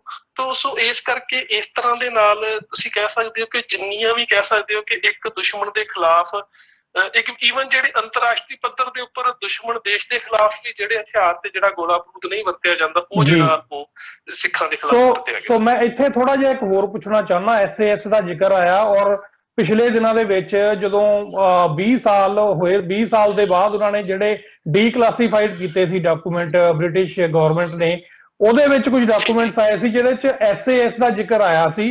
ਔਰ ਹੁਣ ਤੁਸੀਂ ਕਹਿ ਰਹੇ ਹੋ ਕਿ ਇਹ ਜਿਹੜੇ ਗੋਲੇ ਵਰਤੇ ਗਏ ਭਾਰਤੀ ਹਕੂਮਤ ਵੱਲੋਂ, ਔਰ ਇਹ ਉਸ ਗੱਲ ਵੱਲ ਵੀ ਇਸ਼ਾਰਾ ਕਰਦਾ ਹੈ ਕਿ ਇਹ ਜਿਹੜੀ ਉਹਨਾਂ ਨੂੰ ਸਲਾਹ ਜਾਂ ਟ੍ਰੇਨਿੰਗ ਬ੍ਰਿਟਿਸ਼ ਗਵਰਨਮੈਂਟ ਨੇ ਜਾਂ ਉਹ SAS ਨੇ ਪ੍ਰੋਵਾਈਡ ਕਰਾਈ, ਤੇ ਇਹ ਜਿਹੜਾ ਲਿੰਕ ਹੈ ਇਹਨੂੰ ਆਪਾਂ ਉੱਥੇ ਵੀ ਜੋੜ ਕੇ ਦੇਖ ਸਕਦੇ ਹਾਂ। ਹਾਂ ਬਿਲਕੁਲ ਵੀਰ ਜੀ। ਮੈਂ ਆਪਣੀ ਕਿਤਾਬ ਥਰਡ ਹੋਲੋਕਾਸਟ ਦੇ ਲਾਸਟ ਚੈਪਟਰ ਦੇ ਵਿੱਚ ਇਸ ਗੱਲ ਦਾ ਜ਼ਿਕਰ ਕੀਤਾ ਸੀ ਕਿ ਜਿਹੜੀਆਂ ਬ੍ਰਿਟਿਸ਼ ਦੀਆਂ ਜਿਹੜੀਆਂ ਖੁਫੀਆ ਏਜੰਸੀਜ਼ ਨੇ ਉਹਨਾਂ ਦਾ ਭਾਰਤੀ ਹਕੂਮਤ ਦੇ ਨਾਲ ਮਿਲਵਰਤਨ, ਉਸ ਤੋਂ ਬਾਅਦ KGB ਦੀ ਜਿਹੜੀ ਭੂਮਿਕਾ ਹੈ, ਕਿਸ ਤਰ੍ਹਾਂ ਦੇ ਨਾਲ 1984 ਦੇ ਵਿੱਚ KGB ਦੇ ਵੱਲੋਂ ਜਿਹੜੀਆਂ ਪੰਜਾਬ ਦੀਆਂ ਕਮਿਊਨਿਸਟ ਜਥੇਬੰਦੀਆਂ ਨੇ ਉਹਨਾਂ ਦੀ ਜ਼ਿਆਦਾ ਫੰਡਿੰਗ ਹੁੰਦੀ ਹੈ। ਇਹ ਸਾਰੇ ਜਿਹੜੇ ਤਾਰ ਨੇ ਇਹ ਅੰਤਰਰਾਸ਼ਟਰੀ ਪੱਧਰ ਦੇ ਉੱਪਰ ਜੁੜਦੇ ਨੇ। ਪਰ ਗੱਲ ਫਿਰ ਆ ਜਾਂਦੀ ਹੈ ਜਿੱਥੋਂ ਆਪਾਂ ਗੱਲ ਸ਼ੁਰੂ ਕੀਤੀ ਸੀ ਕਿ ਜੇਕਰ ਅੰਤਰਰਾਸ਼ਟਰੀ ਪੱਧਰ ਦੇ ਉੱਪਰ ਇਹ ਸਾਰੀਆਂ ਸ਼ਕਤੀਆਂ ਇਕੱਠੀਆਂ ਹੁੰਦੀਆਂ ਨੇ ਤੇ ਦੂਜੇ ਪਾਸੇ ਸਿੱਖ ਵੀ ਜਿਸ ਵਿਧੀ ਦੇ ਨਾਲ ਇਹਦਾ ਜਵਾਬ ਦਿੰਦੇ ਨੇ ਉਹ ਵੀ ਅੰਤਰਰਾਸ਼ਟਰੀ ਪੱਧਰ ਦੇ ਉੱਪਰ ਇਤਿਹਾਸ ਤੋਂ ਬਰਫੀ ਕਰਕੇ ਨਹੀਂ ਲਿਖੇ ਜਾ ਸਕਦੇ। ਜੀ ਬਿਲਕੁਲ ਜੀ। ਸੋ ਆਪਾਂ ਗੱਲ ਕਰ ਰਹੇ ਸੀਗੇ 4 ਜੂਨ ਨੂੰ ਦਿਨੇ ਜਿਹੜੇ ਨੇ ਫਿਰ ਉਹ ਜਿਹੜੇ ਟੈਂਕ ਆ ਉਹ ਨਹੀਂ ਵਰਤੇ ਗਏ। ਜੀ ਬਿਲਕੁਲ ਜੀ। 4 ਜੂਨ ਨੂੰ ਦਿਨੇ ਫਿਰ ਵਿੱਚ ਜਿਹੜੀਆਂ ਸੀਗੀਆਂ ਲਾਈਟ, ਜਿਹੜੀਆਂ ਫੌਜੀ ਸਰੋਤਾਂ ਦੇ ਮੁਤਾਬਕ ਵੱਖ-ਵੱਖ ਮੋਰਚਿਆਂ ਤੋਂ ਲਾਈਟ ਮਸ਼ੀਨ ਗਨ ਵਗੈਰਾ ਦੀ ਫਾਇਰਿੰਗ ਹੁੰਦੀ ਰਹੀ, ਪਰ ਸਿੱਖਾਂ ਨੇ ਅੰਦਰੋਂ ਬੜਾ ਸੰਜਮ ਦੇ ਨਾਲ ਜਵਾਬ ਦਿੱਤਾ ਕਿਉਂਕਿ ਜਨਰਲ ਸ਼ਬੇਗ ਸਿੰਘ ਦੀਆਂ ਹਦਾਇਤਾਂ 2 ਜ਼ਰੂਰੀ ਸੀ। ਇੱਕ ਤਾਂ ਕਿ ਹਥਿਆਰ ਜਿਹੜੇ ਨੇ ਜਾਂ ਗੋਲੀ ਸਿੱਕਾ ਅਜਾਈਂ ਨਹੀਂ ਵਰਤਣਾ। ਦੂਸਰੀ ਗੱਲ ਸੀ ਕਿ ਜਿੰਨਾ ਚਿਰ ਤੱਕ ਬਹੁਤ ਜ਼ਿਆਦਾ ਦੁਸ਼ਮਣ ਸਿਰ ਤੇ ਨਾ ਚੜ ਜਾਵੇ ਉਹਨਾਂ ਚਿਰ ਤੱਕ ਹਥਿਆਰ ਦੀ ਵਰਤੋਂ ਨਹੀਂ ਕਰਨੀ ਕਿ ਤੁਹਾਡੀ ਸਥਿਤੀ ਦੀ ਸ਼ਨਾਖਤ ਨਾ ਹੋਵੇ, ਮੋਰਚੇ ਦਾ ਪਤਾ ਨਾ ਲੱਗੇ ਜੀ। ਤੇ ਇਸ ਗੱਲ ਨੂੰ ਤਾਂ ਖੁਦ ਜਿਹੜਾ ਸੀਗਾ ਇਸਰਾਰ ਖਾਨ ਜਿਹੜਾ ਆਰਮੀ ਦਾ ਆਫੀਸਰ ਸੀ ਉਹ ਖੁਦ ਮੰਨਦਾ ਹੈ ਕਿ ਦਰਅਸਲ ਕਹਿੰਦਾ ਕਿ ਸਾਨੂੰ ਨਹੀਂ ਸੀ ਪਤਾ ਕਿ ਜਨਰਲ ਸ਼ਬੇਗ ਸਿੰਘ ਦੀ ਜਿਹੜੀ ਮੋਰਚਾਬੰਦੀ ਆ ਉਹ ਇੰਨੀ ਕਾਰਗਰ ਹੋਵੇਗੀ ਜੀ। ਮਤਲਬ ਕਿ ਉਹ ਕਹਿੰਦਾ ਕਿ ਸਾਨੂੰ ਵੇਖੋ ਕਿੱਥੇ ਤੇ ਆਰਮੀ ਦੇ ਵੱਲੋਂ ਇਸ ਕਰਕੇ ਫਾਇਰਿੰਗ ਕੀਤੀ ਜਾ ਰਹੀ ਸੀ ਕਿ ਮੋਰਚਿਆਂ ਦੀ ਸ਼ਨਾਖਤ ਹੋ ਸਕੇ, ਜੀ ਤੇ ਕਿੱਥੇ ਉਸੇ ਹੀ ਘੱਲੂਘਾਰੇ ਤੋਂ ਬਾਅਦ ਆਰਮੀ ਦਾ ਅਫਸਰ ਕਹਿੰਦਾ ਕਿ ਸਾਨੂੰ ਪਤਾ ਹੀ ਨਹੀਂ ਲੱਗ ਸਕਿਆ ਕਿ ਫਾਇਰਿੰਗ ਕਿੱਥੋਂ ਆ ਰਹੀ। ਜੀ ਸੋ 4 ਜੂਨ ਨੂੰ ਇਹ ਦਿਨ ਲੰਘ ਗਿਆ। 4 ਜੂਨ ਦੀ ਜਿਹੜੀ ਰਾਤ ਸੀ ਉਹ ਵੀ ਇਸ ਤਰ੍ਹਾਂ ਰੁਕ ਰੁਕ ਕੇ ਫਾਇਰਿੰਗ ਹੁੰਦੀ ਰਹੀ। ਜੀ ਤੇ ਜਦੋਂ ਫਿਰ 5 ਜੂਨ ਦਾ ਦਿਨ ਚੜ੍ਹਿਆ, ਉਦੋਂ ਤਕਰੀਬਨ ਇਹ ਫੌਜ ਦੇ ਵਾਸਤੇ ਇੱਕ ਹੋਰ ਵੀ ਬੜੀ ਵੱਡੀ ਸਮੱਸਿਆ ਪੈਦਾ ਹੋ ਗਈ ਕਿ 4 ਜੂਨ ਦੇ ਜਿਹੜਾ 4 ਜੂਨ ਨੂੰ ਸਵੇਰੇ ਬੰਬ ਵੱਜਿਆ ਸੀ ਅਕਾਲ ਤਖਤ ਸਾਹਿਬ ਦੇ ਉੱਪਰ, ਤੇ ਉਸ ਤੋਂ ਬਾਅਦ ਜਿਹੜੀ ਦਿਨੇ ਫਾਇਰਿੰਗ ਹੋਈ, ਉਹਦੇ ਨਾਲ ਪੰਜਾਬ ਦੇ ਪਿੰਡਾਂ ਦੇ ਵਿੱਚ ਜਿਹੜਾ ਸੀਗਾ ਇਹ ਖਬਰਾਂ ਪਹੁੰਚ ਗਈਆਂ ਕਿ ਹਰਿਮੰਦਰ ਸਾਹਿਬ ਦੇ ਉੱਪਰ ਹਮਲਾ ਹੋ ਗਿਆ। ਜੀ ਤੇ ਪਿੰਡਾਂ ਦੇ ਵੱਲੋਂ ਜਿਹੜੇ ਨੌਜਵਾਨ ਸੀ ਜਾਂ ਜਥਿਆਂ ਦੇ ਰੂਪ ਚ ਹਰਿਮੰਦਰ ਸਾਹਿਬ ਵੱਲ ਨੂੰ ਉਹ ਪਿੰਡਾਂ ਚੋਂ ਨਿਕਲ ਕੇ ਤੁਰ ਪਏ। ਜੀ ਹੁਣ ਕੁਲਦੀਪ ਬਰਾੜ ਖੁਦ ਕਹਿੰਦਾ ਹੈ ਕਿ ਸਾਡੇ ਵਾਸਤੇ ਇਹ ਸਭ ਤੋਂ ਵੱਡੀ ਸਮੱਸਿਆ ਸੀ ਜੀ ਕਿ ਵੱਧ ਤੋਂ ਵੱਧ ਫੌਜੀ ਸ਼ਕਤੀ ਨੂੰ ਵਰਤ ਕੇ ਇਹ ਜਿਹੜਾ ਐਕਸ਼ਨ ਹੈ ਜਾਂ ਇਹ ਜਿਹੜੀ ਕਾਰਵਾਈ ਹੈ ਇਹਨੂੰ ਛੇਤੀ ਸਮਾਪਤ ਕੀਤਾ ਜਾਵੇ। ਜੀ ਉਹ ਇਸ ਕਰਕੇ ਕਿਉਂਕਿ ਜੇ ਪਿੰਡਾਂ ਦੇ ਵਿੱਚੋਂ ਲੋਕਾਂ ਨੇ ਆ ਕੇ ਅੰਮ੍ਰਿਤਸਰ ਨੂੰ ਘੇਰ ਲਿਆ ਤਾਂ ਸਾਡੇ ਵਾਸਤੇ ਇਹ ਜਿਹੜੀ ਟਾਸਕ ਹੈ ਬਹੁਤ ਜ਼ਿਆਦਾ ਮੁਸ਼ਕਲ ਹੋ ਜਾਵੇਗੀ। ਜੀ ਬਿਲਕੁਲ। ਸੋ ਇਹ ਪਿੰਡਾਂ ਦੇ ਵਿੱਚੋਂ ਜਦੋਂ ਜੱਥੇ ਆਉਣੇ ਸ਼ੁਰੂ ਹੋਏ, ਫਿਰ ਇਹਨਾਂ ਨੇ ਬੇਸ਼ੱਕ ਉਹਨਾਂ ਜੱਥਿਆਂ ਦੇ ਉੱਪਰ ਗੋਲੀਆਂ ਵੀ ਚੱਲੀਆਂ, ਬਹੁਤ ਥਾਵਾਂ ਦੇ ਉੱਪਰ ਸ਼ਹਾਦਤਾਂ ਵੀ ਹੋਈਆਂ। ਜੀ ਇੱਥੋਂ ਤੱਕ ਕਿ ਹਰਬੀਰ ਸਿੰਘ ਭੰਵਰ ਆਪਣੀ ਕਿਤਾਬ ਡਾਇਰੀ ਦੇ ਪੰਨੇ 'ਚ ਲਿਖਦਾ ਹੈ ਕਿ ਅੰਮ੍ਰਿਤਸਰ ਦੇ ਬਾਰ-ਬਾਰ ਕੁਝ ਦੋਧੀ ਵੀ ਗੋਲੀਆਂ ਦੇ ਨਾਲ ਉਡਾ ਦਿੱਤੇ ਗਏ, ਜਿਹੜੇ ਮਤਲਬ ਕਿ ਜਥਿਆਂ ਦੇ ਰੂਪ 'ਚ ਨਹੀਂ ਸੀ ਬਲਕਿ ਸ਼ਹਿਰ 'ਚ ਦੁੱਧ ਦੇਣੀ ਜਾ ਰਹੇ ਸੀ। ਜੀ ਮਤਲਬ ਕਿ ਹੁਕੂਮਤ ਨੇ ਇੰਨੀ ਸਖਤੀ ਜਿਹੜੀ ਸੀ ਫਿਰ ਉਹ ਕਰ ਦਿੱਤੀ। ਜੀ ਸੋ ਟੋਟਲ ਫਿਰ ਜਿਹੜੀ ਸਿਰਫ ਦਰਬਾਰ ਸਾਹਿਬ ਕੰਪਲੈਕਸ ਨੂੰ ਹੀ ਨਹੀਂ ਬਲਕਿ ਪੂਰੇ ਪੰਜਾਬ ਨੂੰ ਜਿਹੜਾ ਵਾਰ ਜ਼ੋਨ ਬਣਾ ਦਿੱਤਾ ਗਿਆ। ਹਾਂ ਬਿਲਕੁਲ ਜੀ ਬਿਲਕੁਲ। ਜੀ। ਜਿਹੜੇ ਆਪਰੇਸ਼ਨ ਦੇ ਜਿਹੜੇ 2 ਰੂਪ ਸੀ, ਇੱਕ ਬਲੂ ਸਟਾਰ ਤੇ ਇੱਕ ਵੋਡਰੋਜ਼ ਜੀ ਪੂਰੀ ਤਰ੍ਹਾਂ ਦੇ ਨਾਲ ਸਾਹਮਣੇ ਆ ਚੁੱਕੇ ਸੀ ਕਿ ਜਿਹੜੇ ਜਥੇ ਸੀ ਉਹਨਾਂ ਨੂੰ ਜਗ੍ਹਾ ਜਗ੍ਹਾ ਦੇ ਉੱਪਰ ਰੋਕ ਵੀ ਲਿਆ ਗਿਆ, ਜਥਿਆਂ ਦੇ ਉੱਪਰ ਗੋਲੀਆਂ ਵੀ ਚੱਲੀਆਂ। ਜੀ ਪਿੰਡਾਂ ਦੇ ਵਿੱਚ ਆ ਕੇ ਤੁਸੀਂ ਪਤਾ ਕਰੋ ਤਾਂ ਪਤਾ ਲੱਗਦਾ ਹੈ ਕਿ ਪਿੰਡਾਂ ਦੇ ਚੋਂ ਨੌਜਵਾਨ ਜਥਿਆਂ 'ਚ ਗਏ ਵੀ ਸ਼ਹੀਦ ਹੋਏ। ਜੀ ਜੀ ਤੇ ਜਿਹੜੀ ਫਿਰ 5 ਜੂਨ ਦਾ ਦਿਨ ਵੀ ਇਸੇ ਤਰ੍ਹਾਂ ਗੋਲੀਬਾਰੀ ਦੇ ਵਿੱਚ ਲੰਘਿਆ। ਤੇ 5 ਜੂਨ ਨੂੰ ਜਿਹੜੀ ਆ ਇਹ ਗੋਲੀਬਾਰੀ ਜਿਹੜੀ ਹੈ ਇਹਦੀ ਜਿਹੜੀ ਤੀਬਰਤਾ ਵੱਧ ਗਈ। ਕਹਿਣ ਤੋਂ ਭਾਵ ਕਿ ਹੌਵਿਟਜ਼ਰ ਗਨ, ਮੋਰਟਰਸ, ਜਿਹੜੇ ਵੱਡੇ ਹਥਿਆਰ ਸੀ ਉਹਨਾਂ ਦੀ ਵਰਤੋਂ ਖੁੱਲ੍ਹੇਆਮ ਜਿਹੜੀ ਕੀਤੀ ਜਾਣ ਲੱਗੀ। ਹਾਂਜੀ ਵੀਰ ਜੀ। ਤੇ ਫਿਰ ਖੁਦ ਕੁਲਦੀਪ ਬਰਾੜ ਜਾਂ ਜਿੰਨੇ ਵੀ ਹੋਰ ਜਿਹੜੀਆਂ ਸਰਕਾਰ ਦਾ ਚਾਹੇ ਵਾਈਟ ਪੇਪਰ ਹੈ, ਉਹਨਾਂ ਸਾਰਿਆਂ ਸਰੋਤਾਂ ਦੇ ਵਿੱਚ ਸਾਨੂੰ ਹਵਾਲਾ ਮਿਲਦਾ ਹੈ ਕਿ ਫਿਰ 6 ਜੂਨ ਦੀ ਰਾਤ ਜਿਹੜੀ ਸੀ ਉਹ ਕਹਿ ਸਕਦੇ ਹੋ ਕਿ ਇੱਕ ਤਰ੍ਹਾਂ ਦੇ ਨਾਲ ਤੁਸੀਂ ਕਹਿੰਦੇ ਕਿ ਆਰ ਪਾਰ ਦੀ ਲੜਾਈ ਸੀ ਜੀ, ਜਿਹਦੇ ਵਿੱਚ ਖੁੱਲਮ ਖੁੱਲਾ ਵੱਡੇ ਤੋਂ ਵੱਡੇ ਹਥਿਆਰਾਂ ਦੀ ਵਰਤੋਂ ਕੀਤੀ ਗਈ। ਔਰ ਜਿਹੜੇ ਆਰਮੀ ਦੇ ਅਫਸਰ ਪਹਿਲਾਂ ਕਹਿੰਦੇ ਸੀ ਕਿ ਜਦੋਂ ਟੈਂਕਾਂ ਦੀ ਦਹਾੜ ਆਉਂਦੀ ਆ ਤੇ ਜਦੋਂ ਤੋਪਾਂ ਗਰਜਦੀਆਂ ਨੇ ਵੱਡੇ ਵੱਡੇ ਜਰਨੈਲ ਜਿਹੜੇ ਨੇ ਉਹ ਹੱਥ ਖੜੇ ਕਰਕੇ ਬਾਹਰ ਆ ਜਾਂਦੇ ਨੇ ਜਾਂ ਗੋਡੇ ਟੇਕ ਦਿੰਦੇ ਨੇ। ਪਰ ਜਿਹੜੀ 6 ਜੂਨ ਦੀ ਲੈ ਕੇ ਰਾਤ ਤੋਂ ਲੈ ਕੇ ਜਿਹੜੀ ਜਾਨੀ ਕਿ 5 ਜੂਨ ਰਾਤ ਤੋਂ ਲੈ ਕੇ 6 ਜੂਨ ਜਿਹੜੀ ਸਵੇਰ ਤੱਕ ਦੀ ਜੰਗ ਹੈ ਜੀ, ਤਾਂ ਉਹਨੇ ਇੱਕ ਵੱਖਰਾ ਇਤਿਹਾਸ ਜਿਹੜਾ ਸੀ ਉਹ ਸਿਰਜ ਦਿੱਤਾ। ਇੱਕ ਤਾਂ ਹਰ ਜਗ੍ਹਾ ਦੇ ਉੱਪਰ ਇਹ ਵਾਰ ਅਨਬੈਲੈਂਸਡ ਰਹੀ ਹੈ ਜੀ। ਦੂਜੀ ਗੱਲ ਰਹੀ ਹੈ ਕਿ ਬੇਸ਼ੱਕ ਉਸ ਵੇਲੇ ਇੰਡੀਆ ਦੀ ਜਿਹੜੀ ਸਭ ਤੋਂ ਵੱਡੀ ਕਹਿ ਸਕਦੇ ਹੋ ਕਿ ਜਿਸ ਤਰ੍ਹਾਂ ਅੱਜ NSG ਨੈਸ਼ਨਲ ਸਿਕਿਉਰਿਟੀ ਗਾਰਡ ਹੈ ਜੀ, ਉਹਨਾਂ ਸਮਿਆਂ ਦੇ ਵਿੱਚ ਸਪੈਸ਼ਲ ਫਰੰਟੀਅਰ ਫੋਰਸ ਸੀ SFF ਜਾਂ ਉਸਨੂੰ FSS ਵੀ ਕਹਿੰਦੇ ਸੀ, ਸਪੈਸ਼ਲ ਫਰੰਟੀਅਰ ਸਕੁਐਡ ਵੀ ਕਿਹਾ ਜਾਂਦਾ ਸੀ ਜੀ, ਕਿ ਜਿਹੜੀ ਇੰਡੀਆ ਦੀ ਸਭ ਤੋਂ ਟੌਪ ਦੀ ਫੋਰਸ ਤੇ ਕਮਾਂਡੋ ਫੋਰਸ ਸੀ ਉਹ ਵੀ ਜਿਹੜੀ ਆ ਉਹ ਹਰਿਮੰਦਰ ਸਾਹਿਬ ਵੱਲ ਦਾਖਲ ਹੋਣ ਦੇ ਵਿੱਚ ਜਿਹੜੀ ਆ ਉਹ ਕਾਮਯਾਬ ਨਾ ਹੋ ਸਕੀ। ਇਸੇ ਤਰ੍ਹਾਂ ਬਾਬਾ ਦੀਪ ਸਿੰਘ ਵਾਲੇ ਪਾਸਿਓਂ ਜਿਹੜੀ ਰੈਜੀਮੈਂਟ ਨੇ ਆਉਣਾ ਸੀਗਾ, ਕਮਾਊ ਰੈਜੀਮੈਂਟ ਨੇ, ਉਹ ਵੀ ਮਿੱਥੇ ਵਕਤ ਦੇ ਉੱਪਰ ਉੱਥੇ ਨਾ ਪਹੁੰਚ ਸਕੀ। 26 ਮਦਰਾਸ ਜਿਹੜੀ ਆ ਜਿਸਨੇ ਅੱਗੇ ਟੈਂਕ ਸੀਗੇ ਔਰ ਪਿੱਛੇ 26 ਮਦਰਾਸ ਸੀ, ਉਹਨਾਂ ਨੂੰ ਸਿਰਫ ਇੱਕ ਸ਼ੀਲਡ ਦੇਣ ਦੇ ਵਾਸਤੇ ਜੀ, ਤੇ ਉਹ ਵੀ ਆਪਣੇ ਮਿੱਥੇ ਵਕਤ ਦੇ ਉੱਪਰ ਉੱਥੇ ਨਹੀਂ ਪਹੁੰਚ ਸਕੇ। ਤੇ ਜਿਹੜਾ ਕੈਪਟਨ ਜਸਬੀਰ ਰੈਣਾ ਜਿਹੜਾ 3 ਜੂਨ ਨੂੰ ਹਰਿਮੰਦਰ ਸਾਹਿਬ ਦੇ ਅੰਦਰ ਸ਼ਰਧਾਲੂਆਂ ਦੇ ਵਿੱਚ ਸਾਰੀ ਮੋਰਚਾਬੰਦੀ ਦੀ ਜਾਣਕਾਰੀ ਲੈ ਕੇ ਆਇਆ ਸੀ, ਉਹ ਜਦੋਂ ਉੱਤਰ ਵਾਲੇ ਪਾਸਿਓਂ ਦਰਵਾਜ਼ੇ ਦੀਆਂ ਪੌੜੀਆਂ ਉੱਤਰ ਹੀ ਰਿਹਾ ਸੀ, ਉਹਨੂੰ ਬ੍ਰੈਸਟ ਵੱਜਾ, ਉਹਦੀਆਂ ਦੋਵੇਂ ਲੱਤਾਂ ਜਿਹੜੀਆਂ ਸੀ ਕੱਟਣੀਆਂ ਪਈਆਂ ਜੀ, ਕੈਪਟਨ ਜਸਬੀਰ ਰੈਣਾ ਦੀਆਂ। ਇਸੇ ਤਰ੍ਹਾਂ ਦੇ ਨਾਲ ਇੱਕ ਹੋਰ ਆਫੀਸਰ ਸੀ ਮਿਸਟਰ ਰਵੀ, ਉਹ ਜਿਹੜਾ ਮਤਲਬ ਕਿ ਇਹਨਾਂ ਦੇ ਮੁਤਾਬਕ ਜਿਹੜੇ ਆਰਮੀ ਦੇ ਸੋਰਸ ਨੇ ਉਹਨਾਂ ਦਾ ਬੜਾ ਬਹਾਦਰ ਜਰਨੈਲ ਸੀ, ਬੜਾ ਬਹਾਦਰ ਆਫੀਸਰ ਸੀ, ਉਹਨੂੰ ਵੀ ਆਪਣੀ ਜਾਨ ਗਵਾਉਣੀ ਪਈ। ਇਸੇ ਤਰ੍ਹਾਂ APC ਦੇ ਵਿੱਚ ਇੱਕ ਮੇਜਰ ਜਿਹੜਾ ਸੀ ਉਹ ਜ਼ਖਮੀ ਹੋ ਗਿਆ, ਕੁਛ ਦੀ ਮੌਤ ਹੋ ਗਈ। ਮਤਲਬ ਕਿ ਜੇ ਤੁਸੀਂ ਉਹ ਸਾਰਾ ਜਿਹੜਾ 6 ਜੂਨ ਦੀ ਰਾਤ ਦੇ ਹਾਲਾਤ ਵੇਖਦੇ ਹੋ ਤਾਂ ਬੇਸ਼ੱਕ ਜਿਹੜੀ ਫੌਜ ਹੈ ਉਹ ਕਹਿ ਰਹੀ ਹੈ ਕਿ ਸਾਨੂੰ ਕਿਸੇ ਪਾਸੇ ਤੋਂ ਸਫਲਤਾ ਨਹੀਂ ਸੀ ਮਿਲ ਰਹੀ ਤੇ ਅਸੀਂ ਵੱਡੇ ਤੋਂ ਵੱਡੇ ਹਥਿਆਰਾਂ ਦੀ ਵਰਤੋਂ ਕੀਤੀ, ਪਰ ਦੂਜੇ ਪਾਸੇ ਇਹ ਵੇਖਣਾ ਪਵੇਗਾ ਕਿ ਬੜੇ ਥੋੜੇ ਹਥਿਆਰਾਂ ਦੇ ਨਾਲ ਗਰਮੀ ਦੇ ਵਿੱਚ ਬਿਨਾਂ ਪਾਣੀ ਤੋਂ ਬਿਨਾਂ ਲਾਈਟ ਤੋਂ ਇੰਨੀ ਗਰਮੀ ਦੇ ਵਿੱਚ ਜਿਹੜੇ ਸਿੰਘ ਨੇ ਉਹ ਜਾਨਾਂ ਹੂਰ ਕੇ ਕਿਸ ਤਰ੍ਹਾਂ ਲੜੇ ਨੇ। ਜੀ ਸੋ ਜਦੋਂ ਇਹ ਬੜੀ ਜੀ ਬਿਲਕੁਲ। ਸੋ 5 ਜੂਨ ਦੀ ਜਿਹੜੀ ਰਾਤ ਹੈ ਉਸ ਤੋਂ ਬਾਅਦ ਜਿਹੜਾ ਸ਼ਹਾਦਤਾਂ ਦਾ ਸਫ਼ਰ ਹੈ ਉਹ ਕਦੋਂ ਸ਼ੁਰੂ ਹੁੰਦਾ ਜੀ? ਕਿਉਂਕਿ ਸਮਾਂ ਆਪਣੇ ਕੋਲ ਤਕਰੀਬਨ 10 ਮਿੰਟ ਨੇ। ਆਪਾਂ ਸਵੇਰੇ ਜਿਹੜੀਆਂ ਨੇ ਜੀ ਉਹ ਸ਼ਹਾਦਤਾਂ ਜਿਹੜੀਆਂ ਨੇ ਉਹ ਹੁੰਦੀਆਂ ਨੇ ਜੀ। ਉਸ ਤੋਂ ਪਹਿਲਾਂ ਕੋਈ ਜੇ ਅਹਿਮ ਘਟਨਾ ਤੁਸੀਂ ਸਾਂਝੀ ਕਰਨੀ ਚਾਹੋ 5 ਜੂਨ ਦੀ ਰਾਤ ਦੀ, ਉਹ ਤੁਸੀਂ ਜ਼ਰੂਰ ਕਰੋ, ਫਿਰ ਉਸ ਤੋਂ ਬਾਅਦ ਆਪਾਂ ਜੀ ਕੰਕਲੂਜਨ ਵੱਲ ਆਵਾਂਗੇ। ਵੇਖੋ ਜੀ 5 ਜੂਨ ਦੀ ਰਾਤ ਨੂੰ ਸਭ ਤੋਂ ਜਿਹੜੀ ਅਹਿਮ ਘਟਨਾ ਜਿਹੜੀ ਤੁਹਾਨੂੰ ਆਰਮੀ ਦੇ ਡਾਕੂਮੈਂਟਸ ਮਿਲੂਗੀ ਉਹ ਮਿਲੂਗੀ ਕਿ ਅਕਾਲ ਤਖਤ ਸਾਹਿਬ ਨੂੰ ਜਦੋਂ ਆਟਾ ਮੰਡੀ ਵਾਲੇ ਪਾਸਿਓਂ ਵੱਧ ਰਹੇ ਸੀ ਤੇ ਜਿਹੜੇ ਰੈੱਡ ਬਿਲਡਿੰਗ ਤੇ ਅਕਾਲ ਤਖਤ ਸਾਹਿਬ ਦਾ ਵਿਚਕਾਰਲਾ ਏਰੀਆ ਜਿਸ ਨੂੰ ਆਰਮੀ ਨੇ ਕਿਲਿੰਗ ਗਰਾਊਂਡ ਦਾ ਨਾਂ ਦਿੱਤਾ ਜੀ, ਕਹਿੰਦੇ ਨੇ ਕਿ ਉੱਥੋਂ ਇਸ ਤਰ੍ਹਾਂ ਦੀ ਫਾਇਰਿੰਗ ਹੋਈ ਕਿ ਸਾਨੂੰ ਇਹ ਨਹੀਂ ਸੀ ਪਤਾ ਲੱਗ ਰਿਹਾ ਕਿ ਸਾਡੇ ਆਪਸ ਦੇ ਵਿੱਚ ਗੋਲੀਆਂ ਚੱਲ ਰਹੀਆਂ ਨੇ ਜਾਂ ਸਾਡੇ ਉੱਪਰ ਅੱਤਵਾਦੀ ਹਮਲਾ ਕਰ ਰਹੇ ਨੇ। ਇਹ ਉਹਨਾਂ ਦੀ ਵਰਡਿੰਗ ਹੈ ਜੀ।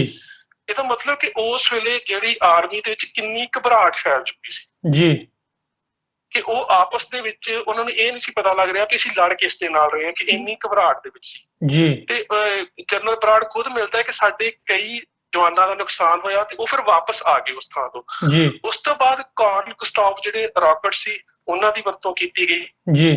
ਫਿਰ ਜਿਹੜੇ ਅੰਦਰ ਦੇ ਹਾਲਾਤ ਨੇ ਉਹ ਅੱਜ ਤੋਂ 6-7 ਸਾਲ ਪਹਿਲਾਂ ਇੱਕ ਸੈਮੀਨਾਰ ਹੋਇਆ ਸੀਗਾ ਤੇ ਮੁਖਤਿਆਰ ਸਿੰਘ ਤੁਹਾਡੇ ਅਮਰੀਕਾ ਦੇ ਵਿੱਚ ਹੀ ਨੇ ਜੀ, ਉਹ ਉਹਨਾਂ ਨੇ ਦੱਸੇ ਸੀਗੇ ਕਿ ਸੰਤ ਜਰਨੈਲ ਸਿੰਘ ਉਹਨਾਂ ਨੇ ਫਿਰ ਸਵੇਰੇ ਇਹੀ ਫੈਸਲਾ ਲਿਆ 6 ਜੂਨ ਨੂੰ ਸਵੇਰੇ ਕਿ ਹੁਣ ਮੈਦਾਨੇ ਜੰਗ ਦੇ ਵਿੱਚ ਸਿੱਧਾ ਜਾ ਕੇ ਜਿਹੜਾ ਉਹ ਲੜਿਆ ਜਾਵੇਗਾ ਜੀ। ਤੇ ਅੰਦਰ ਅਰਦਾਸ ਕਰਨ ਤੋਂ ਬਾਅਦ ਬੜੇ ਥੋੜੇ ਜਿਹੇ ਸ਼ਬਦਾਂ ਵਿੱਚ ਉਹਨਾਂ ਨੇ ਆਪਣੀ ਅਰਦਾਸ ਕੀਤੀ। ਅਰਦਾਸ ਕਰਨ ਤੋਂ ਬਾਅਦ ਨਾਲ ਦੇ ਸਿੰਘਾਂ ਦੇ ਨਾਲ ਜਿਨ੍ਹਾਂ 'ਚ ਭਾਈ ਅਮਰੀਕ ਸਿੰਘ ਵੀ ਸੀ ਉਹ ਸਾਰੇ ਜਿਹੜੇ ਸੀਗੇ ਉਹ ਆ ਗਏ ਤੇ ਜਿਹੜੇ ਪੌੜੀਆਂ ਤੋਂ ਉਤਰ ਰਹੇ ਸੀ ਅਕਾਲ ਤਖਤ ਸਾਹਿਬ ਦੀਆਂ ਕਿ ਫੌਜ ਦੇ ਵੱਲੋਂ ਫਾਇਰਿੰਗ ਸ਼ੁਰੂ ਹੋ ਗਈ। ਉੱਥੇ ਬੜੀ ਘਮਸਾਨ ਦੀ ਜੰਗ ਹੋਈ ਤੇ ਜਿਹੜੇ ਸਿੰਘ ਸੀ ਸ਼ਹਾਦਤਾਂ ਪਾ ਚੁੱਕੇ, ਪਰ ਜਨਰਲ ਸ਼ਬੀਰ ਸਿੰਘ ਜਿਹੜੇ ਨੇ ਉਹ 5 ਜੂਨ ਦੀ ਅੱਧੀ ਰਾਤ ਨੂੰ ਉਹਨਾਂ ਦੀ ਲੈਫਟ ਸਾਈਡ ਦੇ ਉੱਪਰ ਬ੍ਰੈਸਟ ਵੱਜ ਚੁੱਕਾ ਸੀਗਾ। ਮੇਰੇ ਕੋਲ ਉਹਨਾਂ ਦੀ ਪੋਸਟਮਾਰਟਮ ਰਿਪੋਰਟ ਪਈ ਆ, ਉਹਦੇ ਮੁਤਾਬਕ ਉਹ ਜਿਹੜੇ ਸੀਗੇ ਉਹ ਜ਼ਖਮੀ ਹਾਲਤ ਦੇ ਵਿੱਚ ਸੰਤ ਜਰਨੈਲ ਸਿੰਘ ਉਹਨਾਂ ਦੇ ਕੋਲ ਆਏ ਜਦੋਂ ਕਿ ਉਹ ਰੈੱਡ ਬਿਲਡਿੰਗ ਦੇ ਉੱਪਰੋਂ ਜਿਹੜੀ ਉਹ ਅਗਵਾਈ ਕਰ ਰਹੇ ਸੀਗੇ ਜੀ।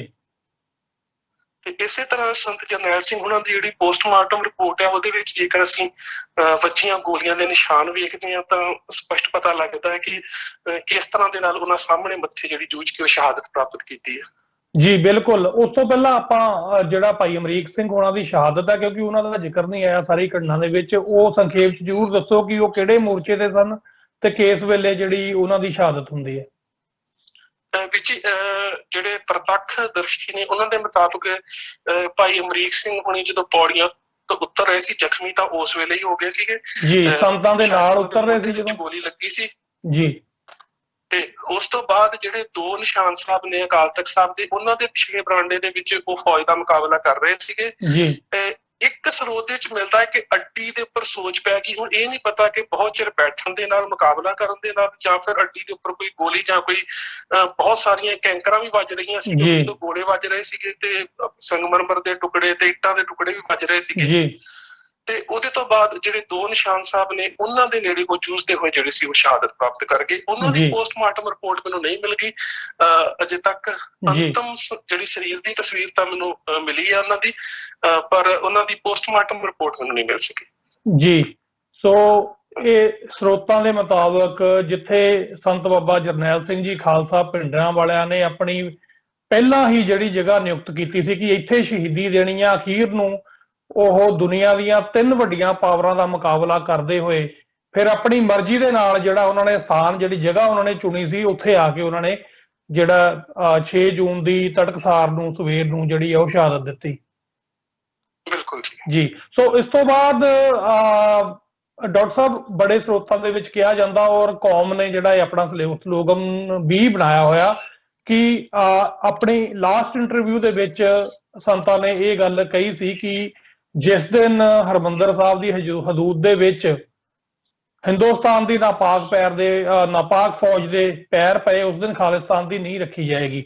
ਸੋ ਇਸ ਸਾਰੀ ਲੜਾਈ ਤੋਂ ਬਾਅਦ ਜਿਹੜੀ ਆ ਖਾਲਿਸਤਾਨ ਦੀ ਨੀਂਹ ਰੱਖੀ ਗਈ। ਤਾਂ ਵੇਖੋ ਵਿੱਚ ਇਹ 'ਚ ਤਾਂ ਕੋਈ ਸ਼ੱਕ ਨਹੀਂ ਹੈ ਕਿ ਜਿਹੜਾ 1947 ਤੋਂ ਬਾਅਦ ਸਿੱਖਾਂ ਦੇ ਨਾਲ ਵਸਾਘਾਤ ਹੋਇਆ, ਸਿੱਖ ਲੀਡਰਸ਼ਿਪ ਨੇ, ਚਾਹੇ ਉਹ ਸਰਦਾਰ ਕਪੂਰ ਸਿੰਘ ਸੀ ਜਾਂ ਸਾਡੇ ਹੋਰ ਲੀਡਰ ਸੀ, ਉਹਨਾਂ ਨੇ ਸਿੱਖ ਹੋਮਲੈਂਡ ਦੀ ਗੱਲ ਤਾਂ ਉਦੋਂ ਹੀ ਸ਼ੁਰੂ ਕਰ ਦਿੱਤੀ ਸੀ। ਬੇਸ਼ੱਕ ਉਹ ਗੱਲ ਵੱਧ ਅਧਿਕਾਰਾਂ ਤੱਕ ਹੀ ਸੀਮਤ ਸੀ, ਪਰ ਜਦੋਂ ਵੱਧ ਅਧਿਕਾਰ, ਜਿਹਨਾਂ ਨੂੰ ਅਸੀਂ ਅਨੰਦਪੁਰ ਸਾਹਿਬ ਦਾ ਮਤਾ ਕਹਿੰਦੇ ਹਾਂ, ਜੇਕਰ ਉਹਨਾਂ ਵੱਧ ਅਧਿਕਾਰਾਂ ਦੀ ਪ੍ਰਾਪਤੀ ਦੇ ਵਾਸਤੇ ਵੀ ਕੌਮ ਨੇ ਸੰਘਰਸ਼ ਕਰਨ ਦੇ ਵਾਸਤੇ ਸਿੱਖਾਂ ਦੇ ਇਸ ਧਾਰਮਿਕ ਸਥਾਨ ਦੇ ਉੱਪਰ ਹਮਲਾ ਹੁੰਦਾ, ਤਾਂ ਕੁਦਰਤੀ ਹੈ ਕਿ ਕਿਸੇ ਵੀ ਕੌਮ ਦੇ ਕੋਲ, ਮੈਂ ਕਹਿੰਦਾ ਸਿੱਖ ਨਾ ਹੋਣ, ਕੋਈ ਹੋਰ ਕੌਮ ਵੀ ਹੋਵੇ, ਤੇ ਉਹਨਾਂ ਦੇ ਕੋਲ ਅੰਤਮ ਨਿਸ਼ਾਨਾ ਆਜ਼ਾਦੀ ਰਹਿ ਜਾਵੇ। ਬਿਲਕੁਲ ਜੀ।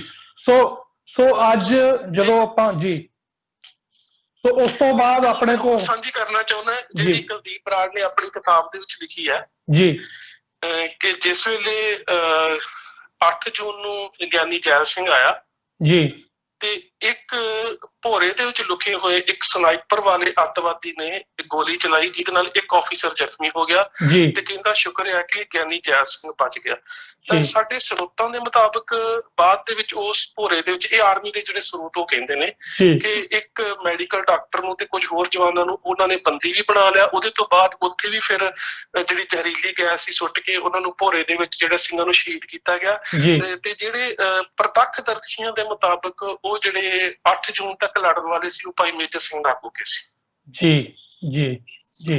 ਸੋ ਇਹਦੇ ਚ ਜਿਹੜਾ ਜ਼ਿਕਰ ਹੈ, ਉਸ ਤੋਂ ਪਹਿਲਾਂ ਜਿਹੜਾ ਸਾਡਾ ਇਤਿਹਾਸਕ, ਸਾਡਾ ਅਨਮੋਲ ਖਜ਼ਾਨਾ ਸਿੱਖ ਰੈਫਰੈਂਸ ਲਾਇਬ੍ਰੇਰੀ ਜਿਹੜੀ ਆ, ਉਹ ਵੀ ਨਿਸ਼ਾਨੇ ਦਾ ਸ਼ਿਕਾਰ ਬਣਾਈ ਗਈ। ਬਹੁਤ ਸਾਰੀ ਜਿਹੜੀਆਂ ਬੇਸ਼ਕੀਮਤੀ ਚੀਜ਼ਾਂ ਸਨ, ਬੇਸ਼ਕੀਮਤੀ ਸਾਡਾ ਲਿਟਰੇਚਰ ਸੀ, ਜਿਹਦਾ ਕੋਈ ਮੁੱਲ ਹੀ ਨਹੀਂ ਪਾਇਆ ਜਾ ਸਕਦਾ। ਹੁਕਮਨਾਮੇ ਹੋਣ ਜਾਂ ਸਾਡੇ ਪੁਰਾਤਨ ਇਤਿਹਾਸਕ ਸਰੋਤ ਹੋਣ, ਉਹਨਾਂ ਦੀ ਵੀ ਲੁੱਟ ਹੈ ਜਿਹੜੀ ਉਹ ਆਰਮੀ ਵੱਲੋਂ ਜਿਹੜੀ ਕੀਤੀ ਜਾਂਦੀ ਹੈ। ਸਾਰਾ ਕੁਝ ਜਿਹੜੀ ਇਹ ਜੰਗ ਹੈ, ਇਹ ਸ਼ਾਂਤ ਹੋ ਜਾਣ ਤੋਂ ਬਾਅਦ ਉਹਨਾਂ ਦੀ ਵੀ ਲੁੱਟ ਕੀਤੀ ਜਾਂਦੀ ਹੈ। ਇਤਿਹਾਸ ਬੜਾ ਲੰਮਾ ਪਿਆ ਉਸ ਘੱਲੂਘਾਰੇ ਦਾ। ਆਪਾਂ ਫੇਰ ਆਉਣ ਵਾਲੇ ਸਮੇਂ ਦੇ ਵਿੱਚ ਆਪ ਜੀ ਦੇ ਨਾਲ ਇਹਨਾਂ ਪਹਿਲੂਆਂ ਦੇ ਉੱਤੇ ਵੀ ਜਿਹੜੀ ਹੈ ਗੱਲ ਕਰਨੀ ਚਾਹਾਂਗੇ, ਆਪ ਜੀ ਕੋਲ ਸਮਾਂ ਲੈ ਕੇ। ਤੋ ਅਖੀਰ ਦੇ ਵਿੱਚ ਮੈਂ ਕਨਕਲੂਜਨ ਦੇ ਵਿੱਚ ਤੁਹਾਡੇ ਕੋਲੋਂ ਇਹ ਜ਼ਰੂਰ ਪੁੱਛਣਾ ਚਾਹੁੰਦਾ, ਕਿਉਂਕਿ ਤੁਸੀਂ ਇਤਿਹਾਸ ਤੋਂ ਜਾਣੂ ਹੋ, ਵਰਤਮਾਨ ਦੇ ਵਿੱਚ ਤੁਸੀਂ ਵਿਚਰ ਰਹੇ ਹੋ, ਆਪਣਾ ਜਿਹੜਾ ਕੰਮ ਆ ਖੋਜ ਦਾ ਤੁਸੀਂ ਨਿਰੰਤਰ ਜਾਰੀ ਰੱਖਿਆ ਹੋਇਆ, ਔਰ ਪੋਲਿਟਿਕਸ ਨੂੰ ਵੀ ਦੇਖ ਰਹੇ ਹੋ। ਤੇ ਜਦੋਂ ਅਸੀਂ ਦੇਖਦੇ ਹਾਂ ਕਿ ਇਸ ਹਮਲੇ ਤੋਂ ਬਾਅਦ ਫਿਰ ਜੋ ਸਿੱਖਾਂ ਦੇ ਵਿੱਚ ਸੁਭਾਵਕ ਸੀ ਰੋਸ ਪੈਦਾ ਹੋਣਾ, ਜਾਂ ਜਿਹੜੀ ਸਿੱਖਾਂ ਨੇ ਫਿਰ ਆਪਣਾ ਨਿਸ਼ਾਨਾ ਮਿੱਥਿਆ, ਚਾਹੇ ਉਹ ਸਰਬੱਤ ਖਾਲਸਿਆਂ ਦੇ ਵਿੱਚ ਹੋਵੇ, ਉਹਦੇ ਤੇ ਚੱਲਦਿਆਂ ਬੜਾ ਲੰਬਾ ਸੰਘਰਸ਼ ਜਿਹੜਾ ਹਕੂਮਤ ਨੂੰ ਦਿੱਤਾ, ਔਰ ਫਿਰ ਇਸ ਹਮਲੇ ਦੇ ਜਿਹੜੇ ਦੋਸ਼ੀ ਨੇ ਉਹਨਾਂ ਨੂੰ ਚੁਣ ਕੇ ਜਿਹੜੇ ਟੀਸੀ ਦੇ ਵੇਰ ਨੇ ਉਹ ਲਾਹੇ, ਔਰ ਉਹਦੇ ਨਾਲ ਫਿਰ ਸਾਡੀ ਜਿਹੜੀ ਹੈ ਸਟਰਗਲ, ਆਰਮ ਸਟਰਗਲ ਵੀ ਚੱਲੀ, ਪੋਲੀਟੀਕਲ ਸਟਰਗਲ ਵੀ ਚੱਲੀ। ਇਹ ਸਾਰੀ ਚੀਜ਼ ਦਾ ਜੇ ਨਿਰੀਖਣ ਕਰਨਾ ਹੋਵੇ, ਅੱਜ ਤੁਸੀਂ ਕੌਮ ਨੂੰ ਕਿਸ ਜਗ੍ਹਾ ਤੇ ਵੇਖਦੇ ਹੋ, ਤੇ ਫਿਊਚਰ ਕੌਮ ਦਾ ਕੀ ਹੈ ਤੇ ਕੀ ਹੋਣਾ ਚਾਹੀਦਾ, ਤੁਸੀਂ ਇਹਦੇ ਬਾਰੇ ਜ਼ਰੂਰ 2-3 ਮਿੰਟ ਦੇ ਵਿੱਚ ਕਨਕਲੂਡ ਜਿਹੜਾ ਇਹਨੂੰ ਕਰੋ ਜੀ। ਵੇਖੋ ਜੀ, ਮੈਂ ਨਾ ਜੇ ਮੈਂ 2 ਸ਼ਬਦਾਂ ਦੇ ਵਿੱਚ ਇੱਕ ਉਦਾਹਰਨ ਦੇ ਕੇ ਗੱਲ ਕਰਨੀ ਹੋਵੇ ਤਾਂ ਇੱਕ ਵਾਰੀ ਦਮਦਮੀ ਟਕਸਾਲ ਦੇ ਬੁਲਾਰੇ ਭਾਈ ਮੋਹਕਮ ਸਿੰਘ ਉਹਨਾਂ ਦੇ ਕੋਲ ਮੈਂ ਬੈਠਾ ਸੀ, ਤੇ ਉਹਨਾਂ ਨੇ ਇੱਕ ਕਨਕਲੂਜਨ ਦੇ ਰੂਪ ਚ ਇੱਕ ਗੱਲ ਮੇਰੇ ਨਾਲ ਸਾਂਝੀ ਕੀਤੀ ਸੀ, ਉਹੀ ਮੈਂ ਤੁਹਾਡੇ ਨਾਲ ਸਾਂਝੀ ਕਰਦਾ। ਕਹਿੰਦੇ ਕਿ ਕਿਸੇ ਕੇਸ ਦੇ ਵਿੱਚ ਗ੍ਰਿਫਤਾਰ ਕਰਕੇ ਜਦੋਂ ਉਹਨਾਂ ਨੂੰ ਜੇਲ੍ਹ ਚ ਜਾਇਆ ਗਿਆ, ਤੇ ਉੱਥੇ ਜੰਮੂ ਕਸ਼ਮੀਰ ਦਾ ਕੋਈ ਖਾੜਕੂ ਸੀ, ਉਹ ਵੀ ਜੇਲ੍ਹ ਦੇ ਵਿੱਚ ਸੀ ਜੀ। ਤੇ ਕਹਿੰਦੇ ਮੈਂ ਜੰਮੂ ਕਸ਼ਮੀਰ ਦੇ ਖਾੜਕੂ ਨੂੰ ਕਿਹਾ ਵੀ ਸਾਡੀ ਮੂਵਮੈਂਟ ਤੇ ਮੈਦਾਨੀ ਮੂਵਮੈਂਟ ਸੀ, ਤੇ ਸਾਡੇ ਕੋਲ ਜਿਹੜਾ ਸੀਗਾ ਤੁਹਾਡੇ ਵਰਗਾ ਨਾ ਪਹਾੜੀ ਇਲਾਕਾ, ਨਾ ਸਾਨੂੰ ਇੰਨੇ ਮੁਸਲਮਾਨ ਦੇਸ਼ਾਂ ਦੀ ਮਦਦ, ਨਾ ਸਾਡੇ ਕੋਲ ਤੁਹਾਡੇ ਵਰਗੇ ਹਥਿਆਰ, ਪਰ ਤੁਹਾਡੀ ਮੂਵਮੈਂਟ ਜਿਹੜੀ ਆ ਉਹ ਸਾਡੇ ਮੂਵਮੈਂਟ ਦੇ ਬਰਾਬਰ ਕਿਉਂ ਨਹੀਂ ਆ ਸਕੀ? ਤੇ ਕਹਿੰਦਾ ਕਿ ਉਸ ਮੁਸਲਮਾਨ ਨੇ ਕਿਹਾ ਕਿ ਸਾਡੇ ਕੋਲ ਸੰਤ ਜਰਨੈਲ ਸਿੰਘ ਨਹੀਂ ਹੈਗਾ। ਵਾਹ ਜੀ ਵਾਹ। ਸੋ ਇਹ ਕਹਿਣ ਤੋਂ ਭਾਵ ਸੀ ਕਿ ਮੂਵਮੈਂਟ ਦੇ ਵਿੱਚ ਇਹ 'ਚ ਕੋਈ ਸ਼ੱਕ ਨਹੀਂ, ਨੌਜਵਾਨਾਂ ਨੇ ਜਾਂ ਜਥੇਬੰਦੀਆਂ ਅੱਜ ਵੀ ਵਿਅਕਤੀਗਤ ਤੌਰ ਤੇ ਜਿੰਨਾ ਵੀ ਆਪਣਾ ਯੋਗਦਾਨ ਕੌਮ 'ਚ ਚੇਤਨਤਾ ਪੈਦਾ ਕਰ ਲਈ ਪਾ ਰਹੇ ਨੇ, ਉਹ ਉਹਨਾਂ ਦਾ ਵਿਅਕਤੀਗਤ ਹੈ, ਕਿਤੇ ਸੰਸਥਾਗਤ ਰੂਪ ਦੇ ਵਿੱਚ ਹੈ, ਪਰ ਇਹਦੇ ਵਿੱਚ ਕੋਈ ਸ਼ੱਕ ਨਹੀਂ ਕਿ ਅੱਜ ਸਾਡੇ ਕੋਲ ਉਹਨਾਂ ਵਰਗਾ ਕਾਬਲ ਲੀਡਰ ਨਹੀਂ ਹੈਗਾ। ਜੀ ਜੀ ਬਿਲਕੁਲ ਸਰਦਾਰ ਸੁਖਪ੍ਰੀਤ ਸਿੰਘ ਜੀ, ਬਿਲਕੁਲ ਆਪਾਂ ਜਿਹੜੀ ਗੱਲਬਾਤ ਹੈ ਇਹਨੂੰ ਇੱਥੇ ਸੰਕੋਚਦੇ ਹਾਂ ਕਿ ਲੀਡਰਸ਼ਿਪ ਦੀ ਜਿਹੜੀ ਤੁਸੀਂ ਦੱਸਿਆ ਕਿ ਘਾਟ ਹੈ, ਇਹਦੇ ਕਈ ਪਹਿਲੂ ਹੋ ਸਕਦੇ ਨੇ ਲਈ ਇਹ ਗੱਲਬਾਤ ਦਾ ਵਿਸ਼ਾ, ਪਰ ਅੱਜ ਦਾ ਸਮਾਂ ਜਿਹੜਾ ਸਾਡਾ ਇੱਥੇ ਸਮਾਪਤ। ਆਪਾਂ ਇਸ ਪਹਿਲੂ ਤੇ ਵੀ ਆਉਣ ਵਾਲੇ ਸਮੇਂ ਦੇ ਵਿੱਚ ਜਿਹੜੀ ਗੱਲ ਕਰਾਂਗੇ ਕਿ ਲੀਡਰਸ਼ਿਪ ਸਥਾਪਿਤ ਨਹੀਂ ਹੋਈ ਜਾਂ ਸਰਕਾਰੀ ਪ੍ਰਬੰਧਾਂ ਨੇ ਸਥਾਪਿਤ ਹੋਣ ਨਹੀਂ ਦਿੱਤੀ ਗਈ, ਇਹ ਇੱਕ ਲੰਮੀ ਜਿਹੜੀ ਗੱਲਬਾਤ ਦੀ ਮੰਗ ਕਰਦਾ ਇਹ ਵਿਸ਼ਾ। ਸੋ ਇਹਦੇ ਤੇ ਆਪਾਂ ਜ਼ਰੂਰ ਆਉਣ ਵਾਲੇ ਸਮੇਂ ਦੇ ਵਿੱਚ ਹੋਰ ਵਿਸਤਾਰ ਦੇ ਨਾਲ ਗੱਲ ਕਰਾਂਗੇ। ਔਰ ਅੱਜ ਤੁਸੀਂ ਸਾਨੂੰ ਉਹ ਜਿਹੜੇ ਆਖਰੀ ਜਿਹੜੀ ਲੜਾਈ ਆ ਹਿੰਦੁਸਤਾਨ ਦੇ ਨਾਲ ਰਹਿਣਾ ਜਾਂ ਨਹੀਂ ਰਹਿਣਾ, ਉਸ ਜੱਦੋ-ਜਹਿਦ ਦੀ ਔਰ ਹਿੰਦੁਸਤਾਨ ਦਾ ਜਿਹੜਾ ਘੱਲੂਘਾਰਾ ਸਾਡੇ ਤੇ ਉਸ ਵਕਤ ਜਿਹੜਾ ਸ਼ੁਰੂ ਕੀਤਾ ਗਿਆ, ਉਹ ਹਜੇ ਵੀ ਅਸੀਂ ਕਹਿ ਸਕਦੇ ਹਾਂ ਉਹ ਖਤਮ ਨਹੀਂ ਹੋਇਆ। ਚਾਹੇ ਉਹ ਕਰਜ਼ਾਈ ਕਰਕੇ ਸਾਡੀ ਕਿਸਾਨੀ ਨੂੰ ਮਾਰਨਾ ਹੋਵੇ, ਨਸ਼ਿਆਂ ਦੇ ਵਿੱਚ ਸਾਡੀ ਜਵਾਨੀ ਨੂੰ ਮਾਰਨਾ ਹੋਵੇ, ਜਾਂ ਬਾਹਰ ਵਸਦਾ ਜਿਹੜਾ ਡਾਇਸਪੋਰਾ ਸਿੱਖ ਆ ਉਹਨਾਂ ਦੇ ਕੰਮਾਂ ਦੇ ਵਿੱਚ ਅੜਚਣਾ ਪਾਣੀਆਂ ਹੁਣ ਕਿਸੇ ਨਾ ਕਿਸੇ ਰੂਪ ਦੇ ਵਿੱਚ ਜਿਹੜਾ ਉਹ ਘੱਲੂਘਾਰਾ ਅਸੀਂ ਇਹਨੂੰ ਕਹਿ ਸਕਦੇ ਹਾਂ ਇਤਿਹਾਸ ਦਾ ਸਭ ਤੋਂ ਲੰਮਾ ਜਿਹੜਾ ਹੋ ਨਿਬੜਿਆ। ਹਜੇ ਤੱਕ ਵੀ ਸਾਨੂੰ ਜਿਹੜੀਆਂ ਐਸੀਆਂ ਘਟਨਾਵਾਂ ਮਿਲਦੀਆਂ ਨੇ ਜਿਹੜੀਆਂ ਇਸ ਗੱਲ ਵੱਲ ਇਸ਼ਾਰਾ ਕਰਦੀਆਂ ਨੇ ਕਿ ਇਹ ਜਿਹੜੀ ਜੰਗ ਆ 47 ਤੋਂ ਬਾਅਦ ਸਿੱਖਾਂ ਨੂੰ ਨਵੇਂ ਸਿਰਿਓਂ ਜਿਹੜੀ ਆ ਆਪਣੀ ਹੋਂਦ ਦੀ ਲੜਨੀ ਪੈ ਰਹੀ ਆ, ਇਹਦਾ ਹਜੇ ਅੰਤ ਨਹੀਂ ਹੋਇਆ ਔਰ ਇਹਦਾ ਅੰਤ ਜਿਹੜਾ ਉਹ ਸਾਡੀ ਮੁਕੰਮਲ ਆਜ਼ਾਦੀ ਦੇ ਨਾਲ ਹੁੰਦਾ। ਸੋ ਡਾਕਟਰ ਸਾਹਿਬ ਬਹੁਤ ਬਹੁਤ ਧੰਨਵਾਦ ਆਪ ਜੀ ਦਾ, ਆਪ ਜੀ ਨੇ ਇਹ ਸਾਰੇ ਪਹਿਲੂ ਤੋਂ ਸਾਨੂੰ ਜਿਹੜਾ ਉਹ ਜਾਣੂ ਕਰਾਇਆ। ਆਉਣ ਵਾਲੇ ਸਮੇਂ ਦੇ ਵਿੱਚ ਆਪਾਂ ਫੇਰ ਜਿਹੜਾ ਇਸੇ ਤਰ੍ਹਾਂ ਗੱਲਬਾਤ ਆ ਜਿਹੜੀ ਉਹ ਜਾਰੀ ਰੱਖਾਂਗੇ। ਵਾਹਿਗੁਰੂ ਜੀ ਕਾ ਖਾਲਸਾ, ਵਾਹਿਗੁਰੂ ਜੀ ਕੀ ਫਤਿਹ। ਵਾਹਿਗੁਰੂ ਜੀ ਕੀ ਫਤਿਹ ਵੀਰ ਜੀ।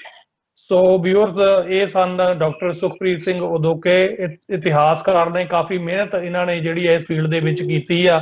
ਸਾਨੂੰ ਇਹ ਜਿਹੜੇ ਇੱਕ ਅਹਿਮ ਪਹਿਲੂ ਆ ਇਸ ਜੰਗ ਦਾ, ਆਪਾਂ ਹਮੇਸ਼ਾ ਕਹਿੰਦੇ ਆ ਕਿ ਜੰਗ ਜਿਹੜੀ ਆ ਉਹ ਬਹੁਤ ਘਮਸਾਨ ਜੰਗ ਦਿੱਤੀ ਗੁਰੂ ਦੇ ਸਿੰਘਾਂ ਨੇ, ਉਸ ਆਰਮੀ ਨੂੰ ਜਿਹੜੀ ਟੱਕਰ ਦਿੱਤੀ ਆ ਉਹਦੀ ਮਿਸਾਲ ਆ ਜਿਹੜੀ ਦੁਨੀਆ ਦੇ ਵਿੱਚ ਸਿੱਖ ਇਤਿਹਾਸ ਤੋਂ ਇਲਾਵਾ ਜੇ ਅਸੀਂ ਕਿਤੇ ਬਾਹਰੋਂ ਐਸੀ ਜੰਗ ਦਾ ਜਿਹੜਾ ਕੋਈ ਨਮੂਨਾ ਜੇ ਲੱਭਣਾ ਹੋਵੇ ਤਾਂ ਸਾਨੂੰ ਨਹੀਂ ਮਿਲਦਾ।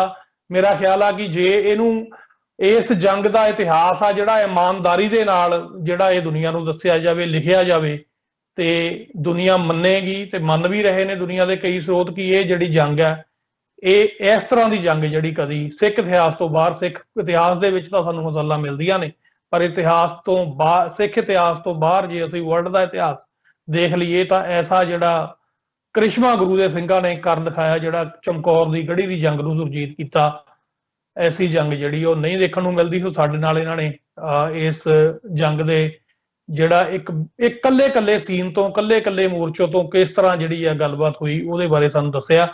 ਸੋ ਵਿਊਅਰਸ, ਆਪ ਜੀ ਦਾ ਵੀ ਬਹੁਤ ਬਹੁਤ ਧੰਨਵਾਦ। ਤੁਸੀਂ ਹਮੇਸ਼ਾ ਸਾਡੇ ਨਾਲ ਜੁੜਦੇ ਹੋ, ਪ੍ਰੋਗਰਾਮ ਨੂੰ ਦੇਖਦੇ ਹੋ ਔਰ ਜਦੋਂ ਵੀ ਸਾਡੀ ਇਹ ਹਮੇਸ਼ਾ ਤੁਹਾਨੂੰ ਰਿਕੁਐਸਟ ਹੁੰਦੀ ਹੈ ਕਿ ਜਦੋਂ ਵੀ ਇਹ ਪ੍ਰੋਗਰਾਮ ਸੋਸ਼ਲ ਮੀਡੀਆ ਦੇ ਉੱਤੇ ਜਾਵੇ ਉਦੋਂ ਤੁਸੀਂ ਜਿੱਦਾਂ ਫੇਸਬੁੱਕ ਤੇ ਵੀ ਸ਼ੇਅਰ ਹੁੰਦਾ, YouTube ਤੇ ਵੀ ਹੁੰਦਾ ਜਾਂ ਹੋਰ WhatsApp ਵਗੈਰਾ ਜਿੱਥੇ ਵੀ ਸ਼ੇਅਰ ਹੁੰਦਾ, ਇਹਨੂੰ ਅਗਾਂਹ ਵਧਾਉਣ ਦੀ ਕੋਸ਼ਿਸ਼ ਕਰੋ ਕਿਉਂਕਿ ਸਾਡਾ ਜਿਹੜਾ ਇਹ ਇਤਿਹਾਸ ਹੈ, ਸਾਡੇ ਜਿਹੜੇ ਇਹ ਸਾਡੀ ਗੱਲਬਾਤ ਹੈ, ਇਹਨੂੰ ਆਪਾਂ ਵੱਧ ਤੋਂ ਵੱਧ ਜਿਹੜੀ ਆ ਰੀਚ ਹੈ ਉਹ ਦਵਾ ਸਕੀਏ। ਔਰ ਤੁਹਾਡਾ ਕੋਈ ਵੀ ਸਵਾਲ ਹੋਵੇ, ਕੋਈ ਵੀ ਸੁਝਾਅ ਹੋਵੇ, ਤੁਸੀਂ ਇਹ ਜਦੋਂ ਸੋਸ਼ਲ ਮੀਡੀਆ ਪਲੇਟਫਾਰਮ ਤੇ ਇਹ ਵੀਡੀਓ ਆਏਗੀ ਤੁਸੀਂ ਉਹਦੇ ਥੱਲੇ ਜ਼ਰੂਰ ਕਰੋ ਤਾਂ ਕਿ ਅਸੀਂ ਜਿਹੜਾ ਇਸ ਪ੍ਰੋਗਰਾਮ ਨੂੰ ਹੋਰ ਬਿਹਤਰ ਬਣਾਉਣ ਦੀ ਕੋਸ਼ਿਸ਼ ਕਰ ਸਕੀਏ।